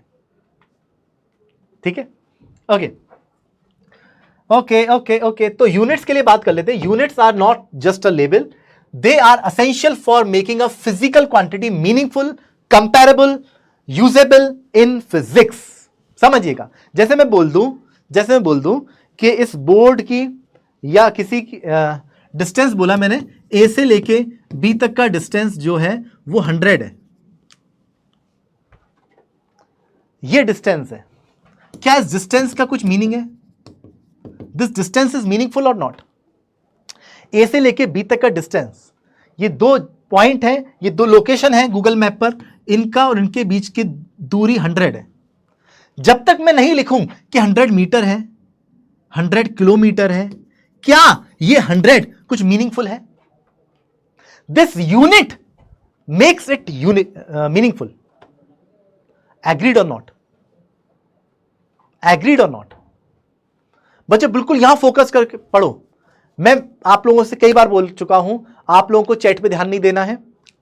मेरा ध्यान कई बार गया उस पर, तो बहुत सारे बच्चे चैट लिख रहे हैं, तो जो बार बार एक ही रिपीटेड चैट लिख रहे हैं उनको मत पढ़ना आप। ठीक है, आप लोग अपना यस और नो क्लास में करते चलो। तो ये जो यूनिट्स हैं ये मीनिंगफुल बनाती हैं। तो मीनिंगफुल बनाने का काम है कंपैरेबल, क्वांटिटी को मीनिंगफुल, कंपैरेबल। आपको बोलूं कि बताओ 100 बड़ा है कि 100 या 200 बड़ा है? 2000 बड़ा है मान लो। अब ये दोनों ही डिस्टेंस हैं, ये दोनों ही डिस्टेंस हैं, कौन इनमें से ग्रेटर है? आप कंपेयर नहीं कर सकते। Unit will make it a comparable. How?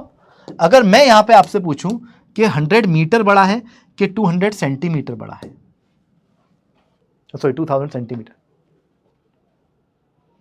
अब कंपैरिजन आना चाहिए। कंपैरिजन कैसे? आपको पता होना चाहिए कि 1 मीटर में 100 सेंटीमीटर होते हैं। ये अगर आपको पता है, this is a standard, this is a standard, अगर ये आपको पता है तो आप यहां पर देखोगे, अब इनमें कंपैरिजन हो सकता है। अगर यूनिट लग गई, अगर यूनिट लगा दी तो कंपैरिजन हो सकता है, परंतु मैं सेम यूनिट में कर लेता हूं। ये मीटर है, अगर मीटर को 100 सेंटीमीटर लिख दिया मैंने, तो यहां मीटर है, 1 मीटर को मैं 100 सेंटीमीटर लिख देता हूं, तो ये पूरा सेंटीमीटर में आ गया 10,000 सेंटीमीटर। इधर 10,000 सेंटीमीटर है, इधर 2,000 सेंटीमीटर है। अब आप इजीली कंपेयर कर सकते हो कौन बड़ा है साहब।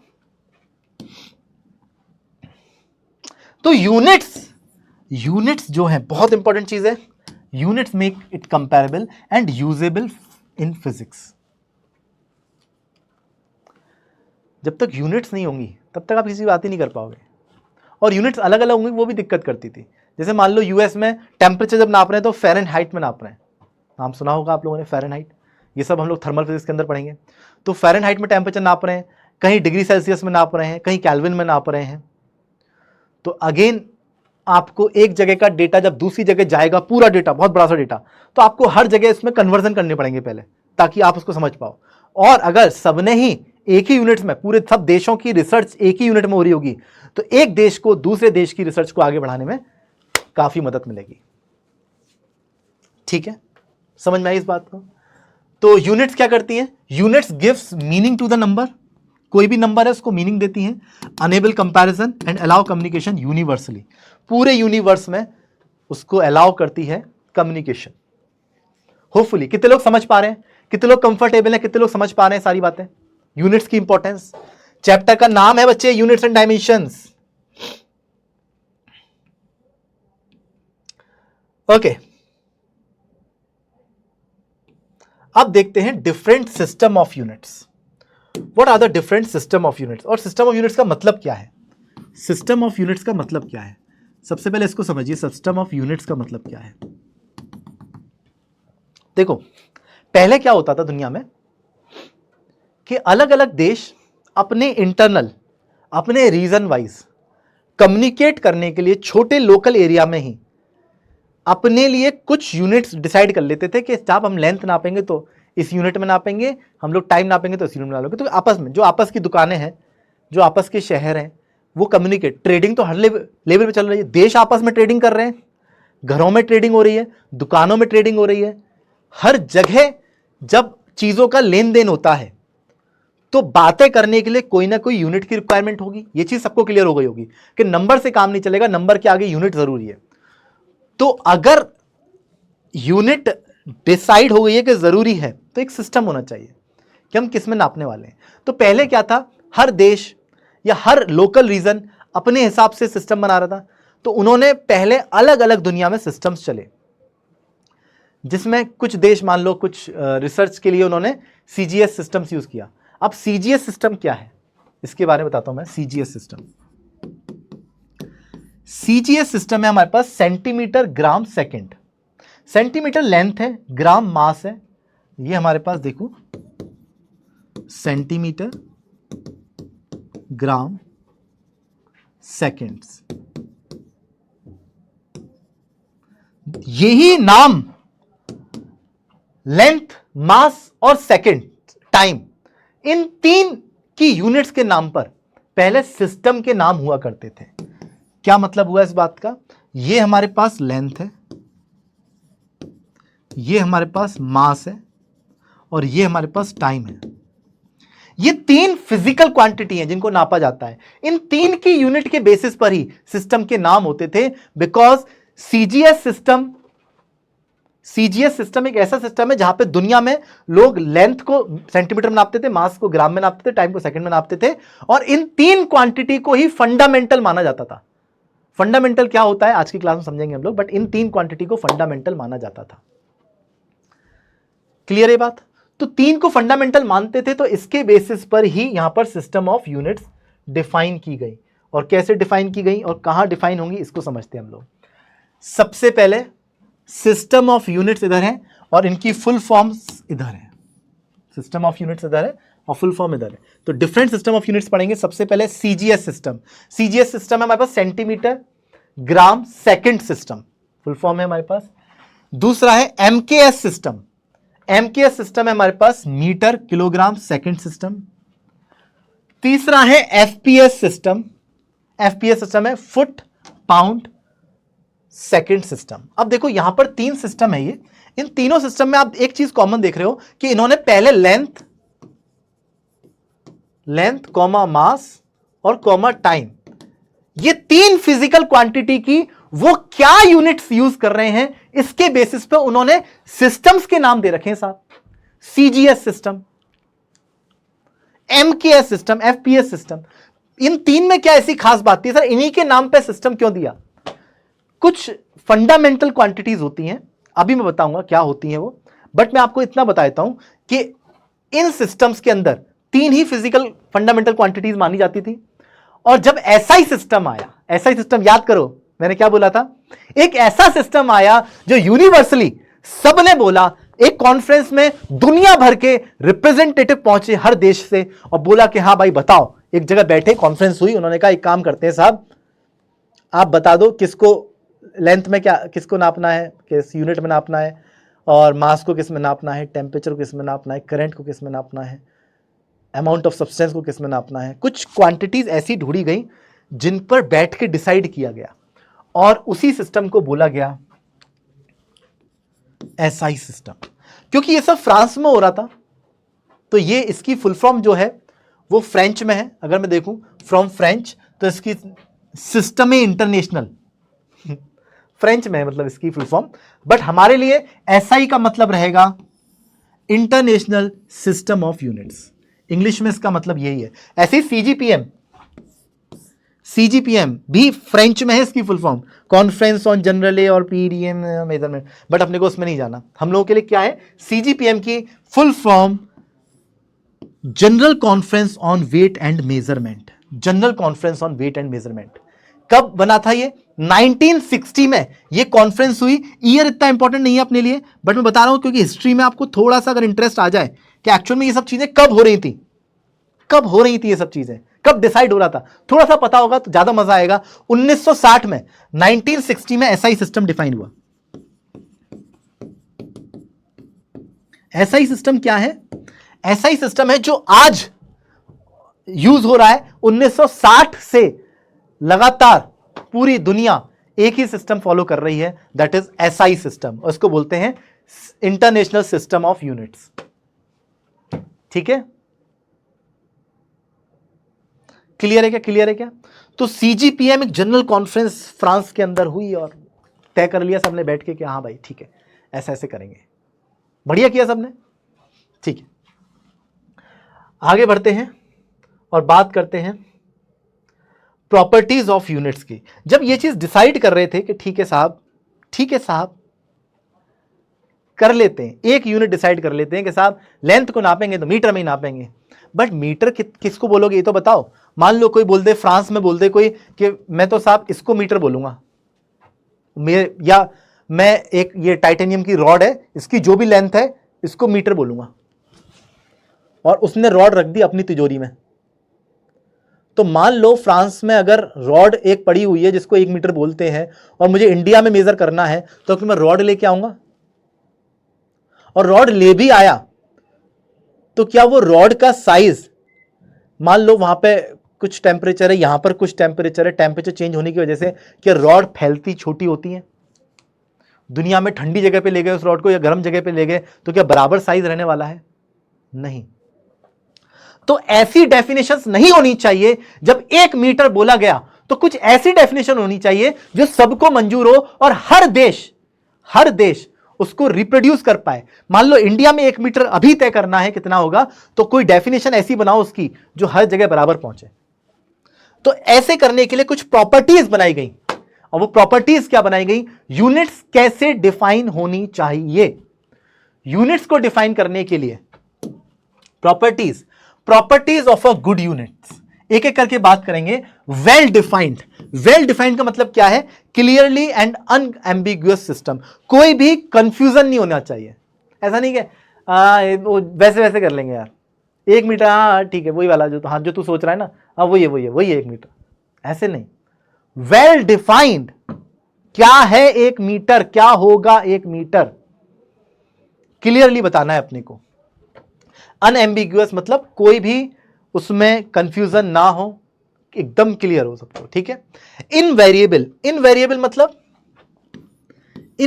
मतलब ऐसा ना हो कि मैं फ्रांस गया तो वहां पे 1 मीटर कुछ और है, यूएस गया वहां पे कुछ और है, और इंडिया में, नोएडा में, कोटा में हर जगह बदल रही है वैल्यू। ऐसा नहीं होना चाहिए।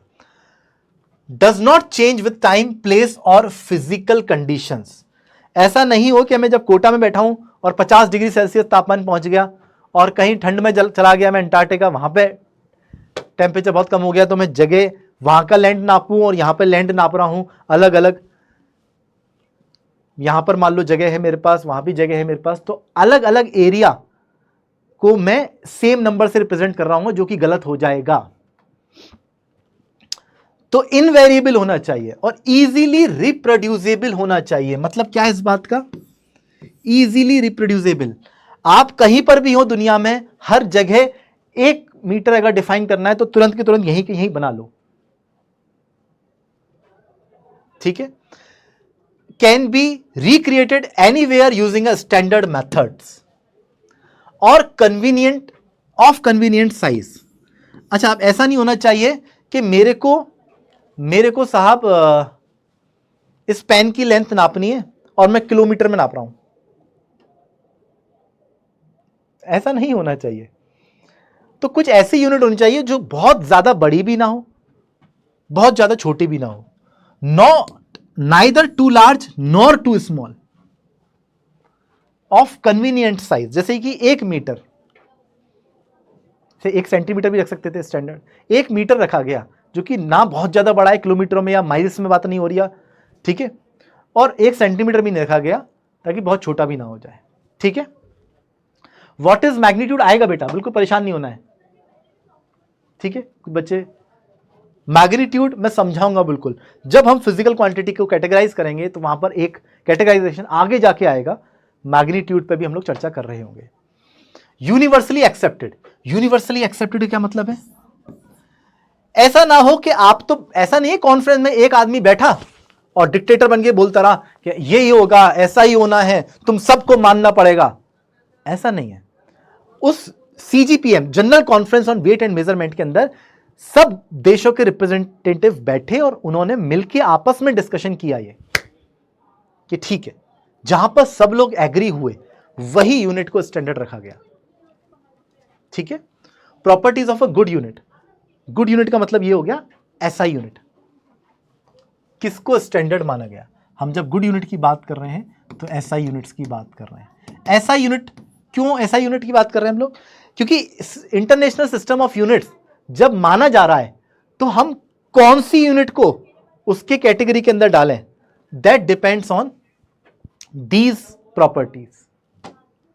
ठीक है, ओके ओके ओके, मजा आ गया। हा ए ओ हो। यहां तक सारी बातें क्लियर है? मैंने क्या क्या बताया? फिजिकल क्वांटिटी क्या होती है? जो नापी जाए। नापना क्या होता है? कंपैरिजन। किसके साथ? स्टैंडर्ड के साथ। स्टैंडर्ड क्या होती है? यूनिट्स। यूनिट्स क्यों इंपॉर्टेंट है ये समझा दिया मैंने, क्योंकि नंबर से काम नहीं होगा। ठीक है ठीक है ठीक है। अब क्या करें सर? अब क्या करेंगे? अब मैं फिजिकल क्वांटिटी का कैटेगराइजेशन कर रहा हूं, क्लासिफिकेशन ऑफ फिजिकल क्वांटिटीज।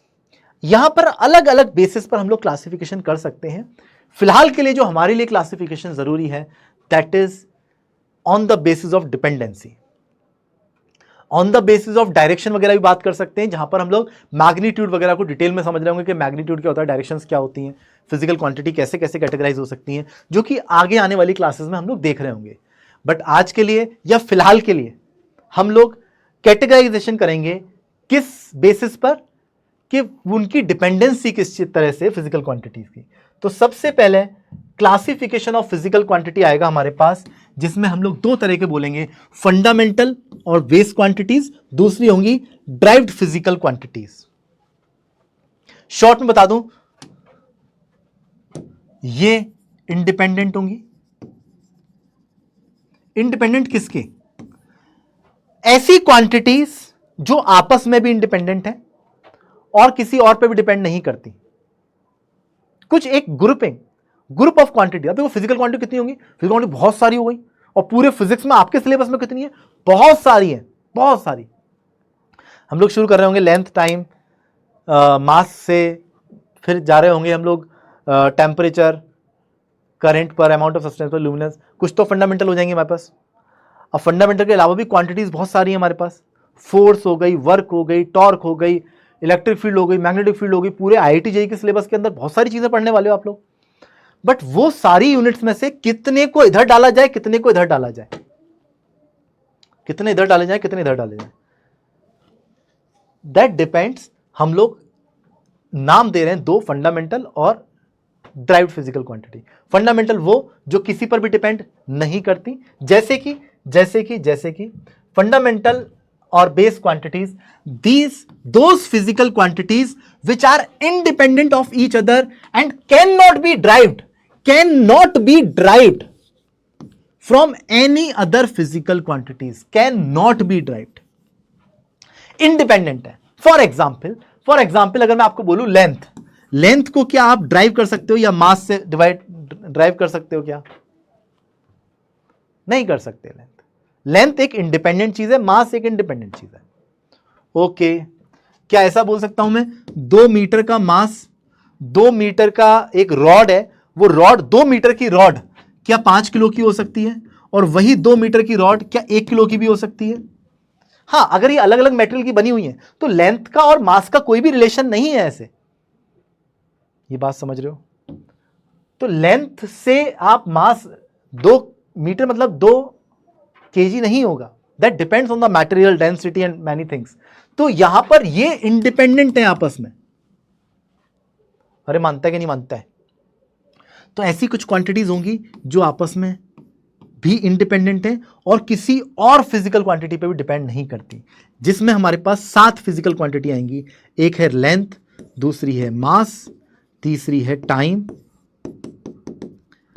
चौथी है हमारे पास टेम्परेचर, पांचवी है अमाउंट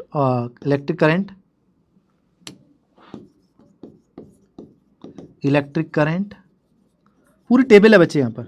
6th है अमाउंट ऑफ सब्सटेंस,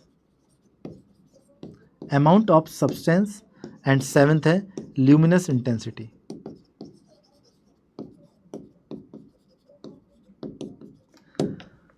ये 7 फिजिकल क्वांटिटीज को, यही 7 क्यों है? जब CGPM general conference on weight and measurement हो रहा था तो वहां पर 7 क्वांटिटीज, पहले क्या होता था, जब सीजीएस सिस्टम था, एमकेएस सिस्टम था, एफपीएस सिस्टम था। एफपीएस सिस्टम क्या था? Foot pound second. FPS system था अच्छा, मैंने ये चीज आपको दिखा दी थी ना। हाँ, एक बार इस पर वापस आ जाते हैं, एक बार वापस आ जाते हैं। जब सिस्टम ऑफ यूनिट्स की बात कर रहा था तो एफपीएस सिस्टम जो था फुट पाउंड सेकंड, जैसे ये यूके वगैरह में ज्यादा यूज होता था। यूके यूएसए में फुट में नाप रहे हैं, पाउंड में नाप रहे हैं, सेकंड्स में नाप रहे हैं, क्योंकि यहां पे 3 ही क्वांटिटी थी फंडामेंटल, और उन्हीं के नाम पर उनके सिस्टम्स को नाम दे दिया गया। 3 के नाम पर, सीजीएस, एमकेएस, एफपीएस, 3 ही नाम थे, क्योंकि 3 फंडामेंटल क्वांटिटीज होती थी। बट जब ऐसा ही सिस्टम आया तो उसके अंदर 7 फिजिकल क्वांटिटीज को यूज किया गया। 7 फिजिकल क्वांटिटीज को यूज किया गया, और 7 फिजिकल क्वांटिटीज कौन कौन सी यूज की गई, जो कि मैंने यहां पर बताई, और इनकी यूनिट्स क्या डिसाइड की गई, एसआई सिस्टम के अंदर इनकी यूनिट्स क्या डिसाइड की गई, एक बार इसको देख लेते हैं हम लोग। Length, mass, time, electric current, thermodynamic temperature, या सिर्फ टेम्परेचर बोल सकते हैं हम लोग, amount of substance, luminous intensity. इनकी एसआई यूनिट है लेंथ की मीटर, मास की किलोग्राम, टाइम की सेकंड।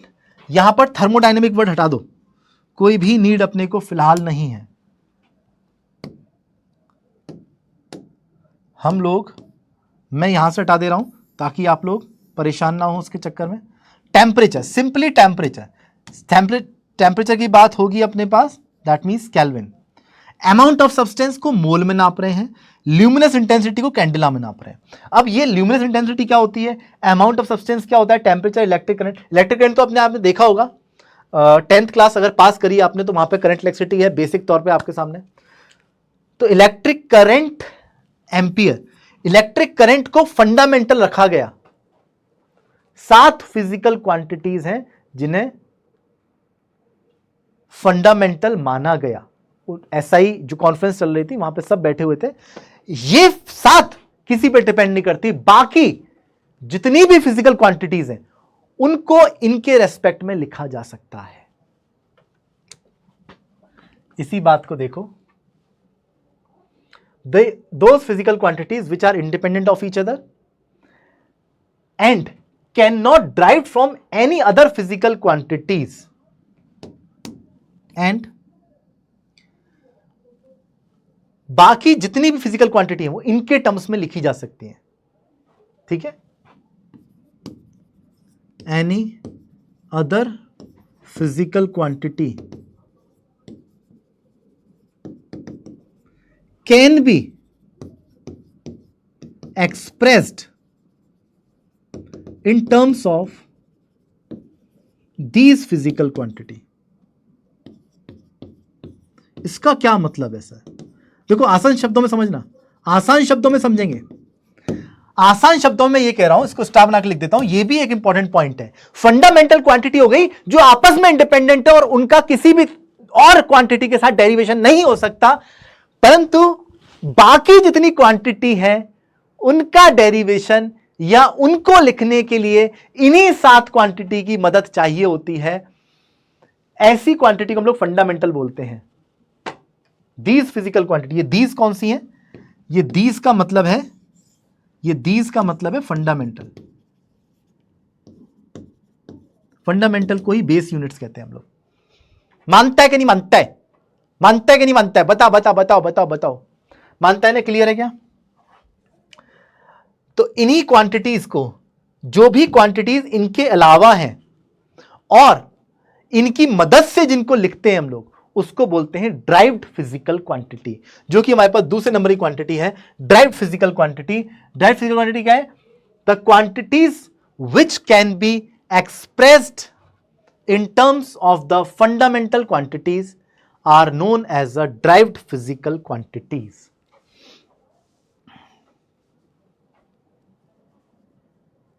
ठीक है, बिल्कुल। लवन्या कह रही है sir I is equal to Q by T. बिल्कुल आगे जाके आएगा, जब चार्ज पढ़ोगे आप मेरे से तब मैं बताऊंगा कि why not charge is a physical quantity, fundamental physical quantity. Charge is a physical quantity but not a fundamental. Okay, तो ड्राइव्ड फिजिकल क्वांटिटी क्या हो गई सर? ड्राइव्ड फिजिकल क्वांटिटी हो गई बच्चे ऐसी क्वांटिटी जिनको फंडामेंटल के टर्म्स में एक्सप्रेस किया जा सकता है, जिनको फंडामेंटल के टर्म्स में एक्सप्रेस किया जा सकता है। कैसे? जैसे कि अगर मैं आपको बोलूं स्पीड, स्पीड क्या होगी? Distance upon time. सर ये लेंथ अपॉन टाइम है, क्या लेंथ फंडामेंटल है? हां, this is fundamental, this is fundamental, this is also fundamental. Length और टाइम 7 फंडामेंटल में से एक है, और इन दोनों की मदद से आप जिसको बोल रहे हो this is derived physical quantity, derived physical quantity.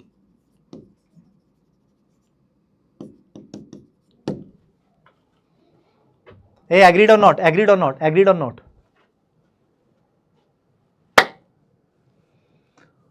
Agreed or not? Okay. तो यहां पर स्पीड हो गया एक एग्जाम्पल, और एग्जाम्पल समझते हैं हम लोग। वॉल्यूम है, एक्सेलरेशन है, जो भी आपको याद है, जो भी आपको याद है आप हम उन्हीं को देखेंगे। जैसे कि डेंसिटी, डेंसिटी यार एक और चीज है मैं आपको बता दूं, डेंसिटी हो जाएगा मास अपॉन वॉल्यूम। क्या मास फंडामेंटल है? नहीं। क्या वॉल्यूम मतलब मास फंडामेंटल है? हाँ। क्या वॉल्यूम फंडामेंटल? नहीं। तो मास तो फंडामेंटल है, वॉल्यूम को लेंथ का क्यूब, लेंथ का क्यूब लिख सकता हूं मैं। जैसे जो भी लेंथ लेंथ लेंथ का मल्टीप्लाई करेंगे, length into breadth into height, तो वो तीनों ही लेंथ है, लेंथ ब्रेथ हाइट तीनों ही लेंथ, तो लेंथ इंटू लेंथ करेंगे, लेंथ का क्यूब हो रहा होगा यहाँ पे। तो दिस इज ऑल्सो है fundamental, this is fundamental, this is fundamental. Fundamental की मदद से जिसको हम एक्सप्रेस कर पाते हैं that is a derived physical quantity. इसको ड्राइव कर पा रहे हैं, this is derived physical quantity. अच्छा एक और चीज है बच्चे, unit dimensions method, unit dimensions chapter के अंदर हम बहुत सारी फिजिकल क्वांटिटी ऐसी भी पढ़ रहे होंगे, अभी हम फॉर्मुलेज ऐसे देख रहे होंगे जो हम आगे जाके फिजिक्स में पढ़ने वाले हैं। मेरे को आप लोगों की एक हेल्प चाहिए होगी, मेरे को आप लोगों की एक हेल्प और एक प्रॉमिस चाहिए होगा फिलहाल सिर्फ इस चैप्टर के लिए, कि इस चैप्टर के पढ़ते दौरान, पहला चैप्टर है और पूरी फिजिक्स अभी पढ़नी बाकी है, कुछ फॉर्मुलेज ऐसे होंगे जिनकी जरूरत हमें पड़ रही होगी।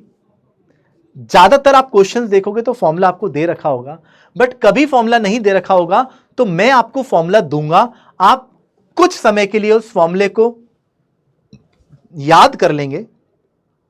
जैसे कि मैं कोई भी फॉर्मूला आप लोगों को नहीं पता हो, फोर्स का, टॉर्क का, एनर्जी का, अगर कहीं मैं कुछ नया फॉर्मूला आप लोगों को दिख के दिखा रहा हूं तो आपको उस समय के लिए उस फॉर्मूले को याद कर लेना है। क्या आप ये कर पाओगे? फॉर दिस चैप्टर ओनली कुछ फॉर्मूले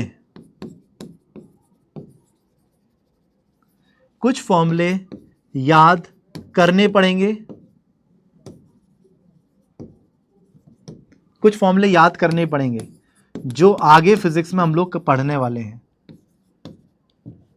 जो आगे की फिजिक्स में हम पढ़ने वाले हैं। मैं पहले से ही लिख के बता रहा हूं, क्योंकि ऐसा होगा आप लोग बीच में बोल रहे होगे कि सर ये फॉर्मूला तुमने देखा ही नहीं है। अरे मैं बता रहा हूं ना, फिलहाल याद कर ले बेटा, आगे जाके हम सीखेंगे, पढ़ेंगे,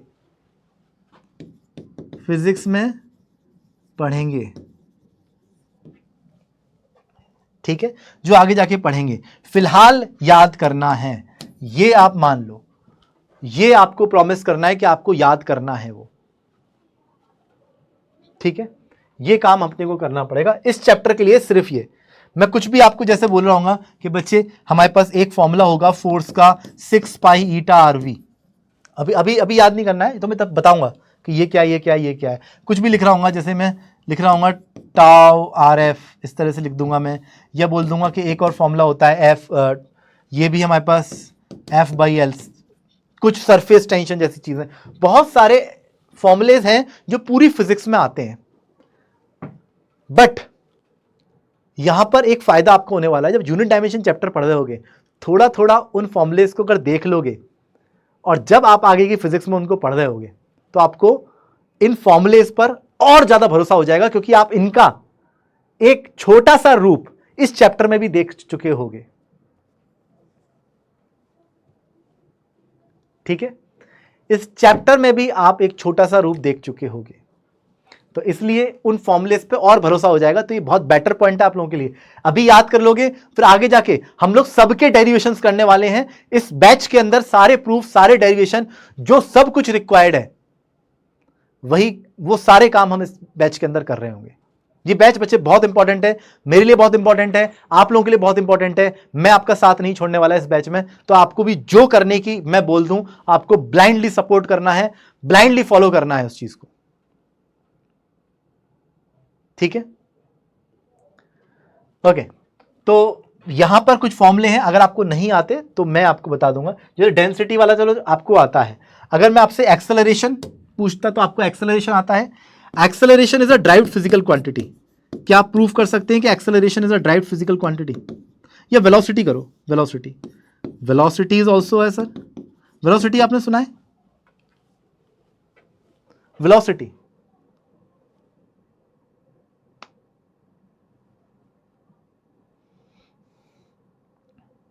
how current is a fundamental quantity.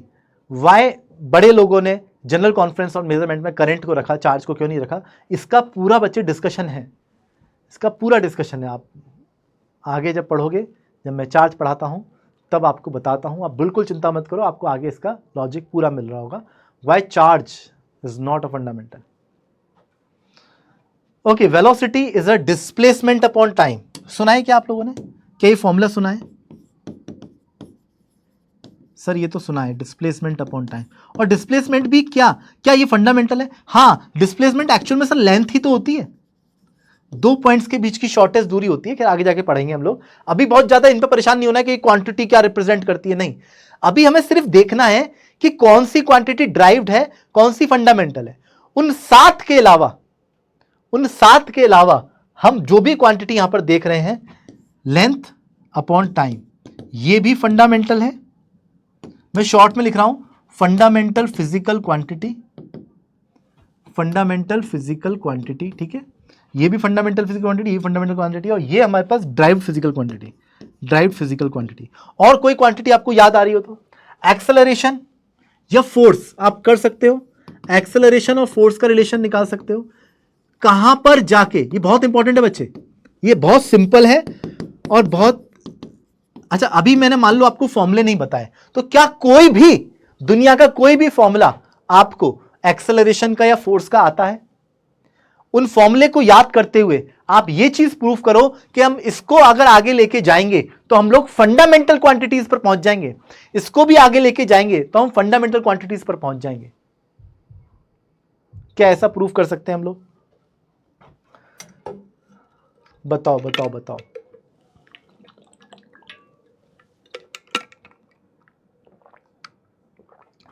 आज पहली क्लास है बच्चे, सिर्फ पहली क्लास YouTube पर आपको मिली है फ्री ऑफ कॉस्ट। बाकी सारी क्लासेस आपके ऐप पर ही रहेंगी, बिल्कुल परेशान नहीं होना। ये वाली क्लास भी आपके ऐप पर है, आपको ये सारे नोट्स आपको ऐप पर मिल जाएंगे। ठीक है, बिल्कुल भी इसके लिए परेशान नहीं होना है।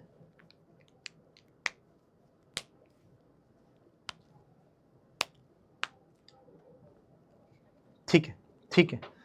तो सर यहां पर सर एक्सेलरेशन का क्या आपको वेलोसिटी अपॉन टाइम वाला फॉर्मूला पता है? वेलोसिटी अपॉन टाइम, क्या ये दोनों फंडामेंटल हैं? नहीं सर। फिर क्या लिख सकते हैं इसको? क्या हम इसको डिस्प्लेसमेंट अपॉन टाइम लिख सकते हैं? हाँ सर, डिस्प्लेसमेंट अपॉन टाइम लिख सकते हैं, अपॉन टाइम। तो क्या मैं इसको ऐसे लिख सकता हूं? एक बार देखना, लेंथ अपॉन टाइम, ये वाला टाइम भी नीचे आ जाएगा, पहले से यहां पे टाइम है, तो क्या नीचे दो टाइम हो जाएंगे? और टाइम इंटू टाइम को क्या टाइम स्क्वायर लिख सकता हूं मैं?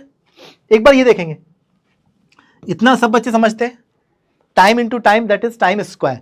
तो ये हमारे पास दोनों फंडामेंटल हो गए, ये दोनों, ये भी फंडामेंटल है, ये भी फंडामेंटल है, फंडामेंटल फिजिकल क्वांटिटी। अरे आप लोग पूरा लिख लेना यार एक बार कि फंडामेंटल फिजिकल क्वांटिटी को मैं FPQ लिख रहा हूं और ये ड्राइव्ड फिजिकल क्वांटिटी हो गई। अब ये लिखना क्यों जरूरी है? अभी बहुत बेसिक सा बात लग रही है आपको, बट इस चैप्टर का जो नाम है that is units and dimension, और डायमेंशन वाला जो पार्ट है बच्चे, जो सबसे इंपॉर्टेंट है, जिसमें से न्यूमेरिकल्स आपके सबसे ज्यादा बनते हैं, वो डायमेंशन वाले पार्ट के लिए इस तरह का फॉर्मूले का किसी भी ड्राइव्ड फिजिकल क्वांटिटी को आपको लेके जाके फंडामेंटल तक रिलेट करना जब तक नहीं आएगा तब तक आप डायमेंशंस को नहीं सीख पाओगे। और इस चीज की इंपॉर्टेंस अभी आप फील कर लो कि आप यहां से फंडामेंटल तक पहुंचने के लिए आपको इसका कोई भी दुनिया का एक फॉर्मूला आना चाहिए, कोई भी दुनिया का एक फॉर्मूला आना चाहिए। फोर्स एक ऐसी चीज है जो मैं बहुत डिटेल में आपको पढ़ा रहा हूं, और न्यूटन्स लॉज ऑफ मोशन मेरा फेवरेट चैप्टर है बच्चे, बहुत डिटेल में हम लोग पढ़ रहे होंगे। तो आप बहुत इस चीज के लिए परेशान नहीं हो ना कि सर ने एक्सेलरेशन पढ़ा दिया, नहीं पढ़ाया मैंने। एक्सेलरेशन काइनेमेटिक्स में पढ़ेंगे, force Newton's laws of motion में पढ़ेंगे। हम लोग इस चैप्टर के अंदर सिर्फ नाम ले रहे हैं, नामकरण कर रहे हैं बच्चे सिर्फ। बहुत ज्यादा इस पे आपको परेशान नहीं होना है कि सर ये कहां से आया, ये क्या होता है सर, फोर्स समझा दो सर। अभी मैं तुम्हारी क्लास में पूछ लूंगा फोर्स क्या होता है, तुम समझा नहीं पाओगे एक भी बच्चा। तो हम लोग इसको बहुत डिटेल में न्यूटन्स लॉज ऑफ मोशन हो रहा है, किस तरह से न्यूटन ने इन चीज़ों को समझाया था, उस तरह से हम लोग जाएंगे, उस पर न्यूमेरिकल्स कर रहे होंगे हम लोग, वहां बहुत सुंदर फील आने वाली है। पहला लॉ होगा वो आप लोगों के अर्जुना या 11th की जर्नी का। फिलहाल आप कोई भी एक फॉर्मूले से इसको काम कर सकते हो। वेरी गुड, बहुत सारे बच्चों ने लिख दिया कि सर फोर्स का एक फॉर्मूला हमें याद है, मास इनटू एक्सेलरेशन। जिनको ये नहीं याद है मैं बता देता हूं कि ये हमारे पास मास इनटू एक्सेलरेशन होता है सर, मास इनटू एक्सेलरेशन। बहुत बढ़िया, बहुत ही सुंदर, बहुत ही खूबसूरत। मास एक फंडामेंटल फिजिकल क्वांटिटी है, क्या एक्सेलरेशन है? नहीं। अब एक्सेलरेशन क्या लिख सकते हैं, हमें पहुंचना है फंडामेंटल तक, ये तो मास हो गया। एक्सेलरेशन को लिख सकते हैं वेलोसिटी अपॉन टाइम। अब क्या करें, अब वेलोसिटी भी मास और टाइम तो फंडामेंटल हो गया, वेलोसिटी को क्या करें, वेलोसिटी को लिख सकते हैं length upon time, length upon time upon time. ये टाइम भी नीचे आ जाएगा, तो पहले से एक टाइम है, दूसरा टाइम है, टाइम स्क्वायर हो जाएगा, तो mass into length into upon time का स्क्वायर। ये सारी फंडामेंटल आ गई, और इन सब फंडामेंटल में से,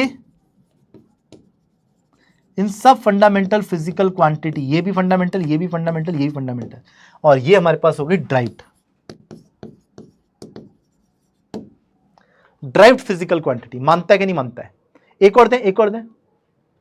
इन्हीं से हम लोग डायमेंशंस पढ़ेंगे, इन्हीं से डायमेंशंस पढ़ेंगे, बहुत मजा आने वाला है बच्चे। अगर आप ये कर पा रहे हो, क्या कोई भी दुनिया का फॉर्मूला आपको एनर्जी का पता है? अच्छा देखो, मैं डायरेक्ट फॉर्मूला लिख नहीं रहा, मैं आपको डायरेक्टली फॉर्मूला दे रहा हूंगा, बट मैं ये जानना चाहता हूं कि आप अपने दिमाग पर सोचो।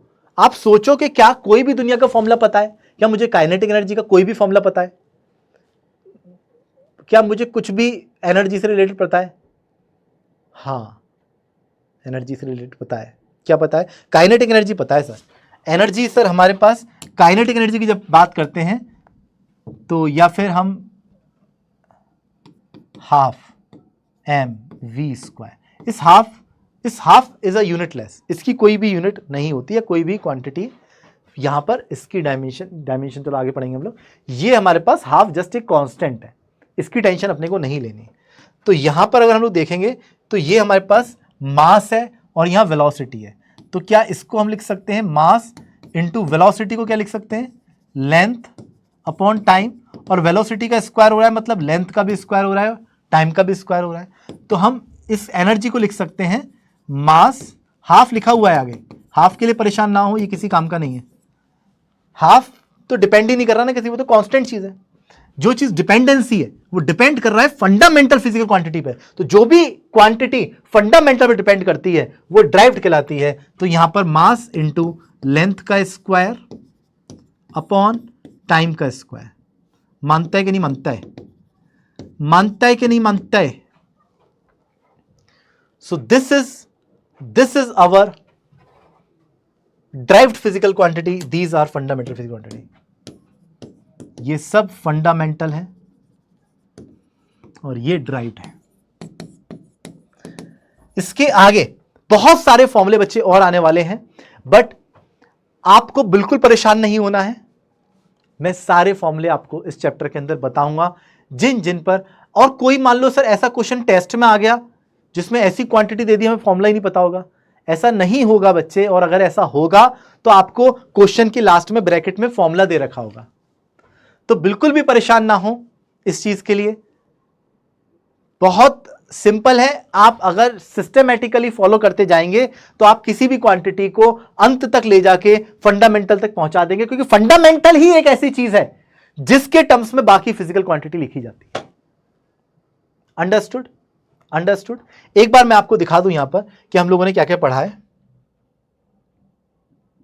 एक बार मैं बता दूं आपको, एक बार समरी कर लेते हैं। सबसे पहले सबसे पहले फिजिकल क्वांटिटी क्या होती है? जिनको नापा जा सकता है। नापने का मतलब क्या होता है? कंपैरिजन करना किसी स्टैंडर्ड के साथ। स्टैंडर्ड्स क्या होते हैं? स्टैंडर्ड्स होती है यूनिट्स। यूनिट्स क्यों इंपॉर्टेंट है ये बताया कि नंबर से कुछ समझ में नहीं आता। मीटर लगाओगे तो अलग मतलब है, किलोमीटर लगाओगे अलग मतलब है। यूनिट्स लगने के बाद वो मीनिंगफुल, कंपैरेबल और यूजफुल इन फिजिक्स बनते हैं। उसके बाद हमने क्या पढ़ा? उसके बाद हमने पढ़ा सिस्टम ऑफ यूनिट्स। उसके बाद हमने सिस्टम ऑफ यूनिट्स पढ़ा। सिस्टम ऑफ यूनिट्स में हम लोगों ने देखा डिफरेंट सिस्टम ऑफ यूनिट्स दुनिया में रहे हैं, अलग अलग रहे हैं, कंट्री वाइज रहे हैं, लोकल एरिया ने कुछ अपने बना रखे हैं। परंतु 1960 से 1960 से सीजीपीएम ने हम लोगों को एसआई सिस्टम दे दिया। एसआई सिस्टम के अंदर 7 फंडामेंटल फिजिकल क्वांटिटीज होती है और उनके बेसिस पर हम लोग दुनिया की किसी भी क्वांटिटीज को लिख सकते हैं जो कि ड्राइव्ड क्वांटिटीज कहलाती हैं। ठीक है, okay sir, okay sir. Properties of the quantities हमने पढ़ा कि ये प्रॉपर्टीज होना बहुत जरूरी है, नहीं तो कोई भी देश अपनी फिजिकल क्वांटिटी ऐसे ही बनाते चलेगा। ठीक है, ओके। नेक्स्ट मैं जस्ट रिवाइज करा रहा हूं। क्लासिफिकेशन करा हमने on the basis of dependency, किस पे डिपेंडेंसी है किस पे नहीं है। तो जिसकी नहीं होती वो फंडामेंटल, और जो डिपेंड करता है दैट इज ड्राइव्ड। फिर फंडामेंटल की हमने यहां पर टेबल पढ़ी, 7 फंडामेंटल क्वांटिटी होती है। एक और चीज यहां बता दूं मैं, ये इनकी एसआई यूनिट है कि ल्यूमिनस इंटेंसिटी को कैंडेला में नापा जाता है। अब कैंडेला क्या होता है सर? ल्यूमिनस इंटेंसिटी आपको जरूरत नहीं पड़ेगी, बट टोटल 7 ही होती है। ऐसा नहीं होगा कि हमने अभी हम छोटी क्लास में इसलिए 7 है, बड़ी क्लास में आ जाएंगे तो 20 हो जाएंगी, 50 हो जाएंगी। टोटल 7 ही होती है फंडामेंटल फिजिकल क्वांटिटी। क्लियर है बात? तो 7 फिजिकल क्वांटिटीज है हमारे पास। ये 7 फिजिकल क्वांटिटी की यूनिट्स, ऐसा यूनिट्स याद होनी चाहिए। एक और बात ध्यान रखो, इनके जो नोटेशंस हैं वो भी आपको पता होने चाहिए। जैसे स्पीड को हम लिखते हैं तो मीटर पर सेकंड स्क्वायर, आपने देखा होगा, मीटर पर सेकंड, स्पीड को मीटर पर सेकंड, एक्सेलरेशन को मीटर पर सेकंड स्क्वायर। तो हम एम और एस जब यूज कर रहे हैं, ये यूनिट्स के सिंबल हैं, यूनिट्स के सिंबल होते हैं। ठीक है, तो लेंथ को मीटर में नापते हैं और एम से डिनोट करते हैं, किलोग्राम को केजी से। स्मॉल के, ये स्मॉल केजी लिखते हैं। देखो सारी यूनिट्स स्मॉल होनी चाहिए जब तक वो नाम ना हो, ये कन्वेंशन है। अब यहां पर देखो सर, ये एम्पियर को तो कैपिटल ए लिखा है क्योंकि एम्पियर एक नाम है, किसी पर्सन का नाम है। जब नाम होता है तो उसको कैपिटल से शो कर देते हैं। केल्विन नाम है, ठीक है, तो जब नाम होता है वहां कैपिटल से। हालांकि बहुत ज्यादा यूज में नहीं आएगा आपके, बट आपको मैं बता दूं, इंपॉर्टेंट पॉइंट है, कुछ बच्चों को जरूर ये बात जान के अच्छा लगेगा। ठीक है, ठीक है, क्लियर है बात? तो यहां पर ये कैपिटल क्यों है? क्योंकि किसी के नाम है। एम्पियर नाम का एक बंदा था दुनिया में, केल्विन नाम का बंदा। तो यहां पर बाकी चीजें ये स्मॉल लेटर्स में, इस बात को नोट कर लेना। जो अच्छे बच्चे हैं, जो होशियार बच्चे हैं, उन्होंने लिख लिया होगा ये बात को भी। मोल क्या होता है? मोल हमारे पास अमाउंट ऑफ सब्सटेंस जो है उसको मोल में नापा जाता है। जैसे गैस के कितने पार्टिकल्स हैं, ये सब आप लोगों ने आगे जाके पढ़ोगे। कैंडेला में नापा जाता है ल्यूमिनस इंटेंसिटी को। कुछ लाइट की इंटेंसिटी है जिसके बारे में हम लोग कैंडेला में नापते हैं। चलिए, बहुत बढ़िया। और उसके बाद हमने जस्ट अभी ड्राइव्ड फिजिकल क्वांटिटी पढ़ के इसके एग्जांपल कर लिए। होपफुली आपको सारी चीजें समझ में आई होंगी, मजा आया होगा। पहली क्लास है, कोई भी डीपीपी नहीं है आप लोगों के लिए, बट एक बात जरूर बताएं कि आपको मजा आया क्लास में कि नहीं आया। सारी चीजें आप मेरी समझ पा रहे हो। और मेरा लास्ट मैसेज कि ये जर्नी हम दोनों की है। जो मैंने आपको इंट्रोडक्शन के लास्ट में अपना मैसेज दिया था, वो बच्चे मैंने लिखा है, आप लोग उसको मानिए कि मैं तहे दिल से उसको फॉलो कर रहा हूं। आप लोग भी अगर सीरियस हैं, अंत तक टिकेंगे।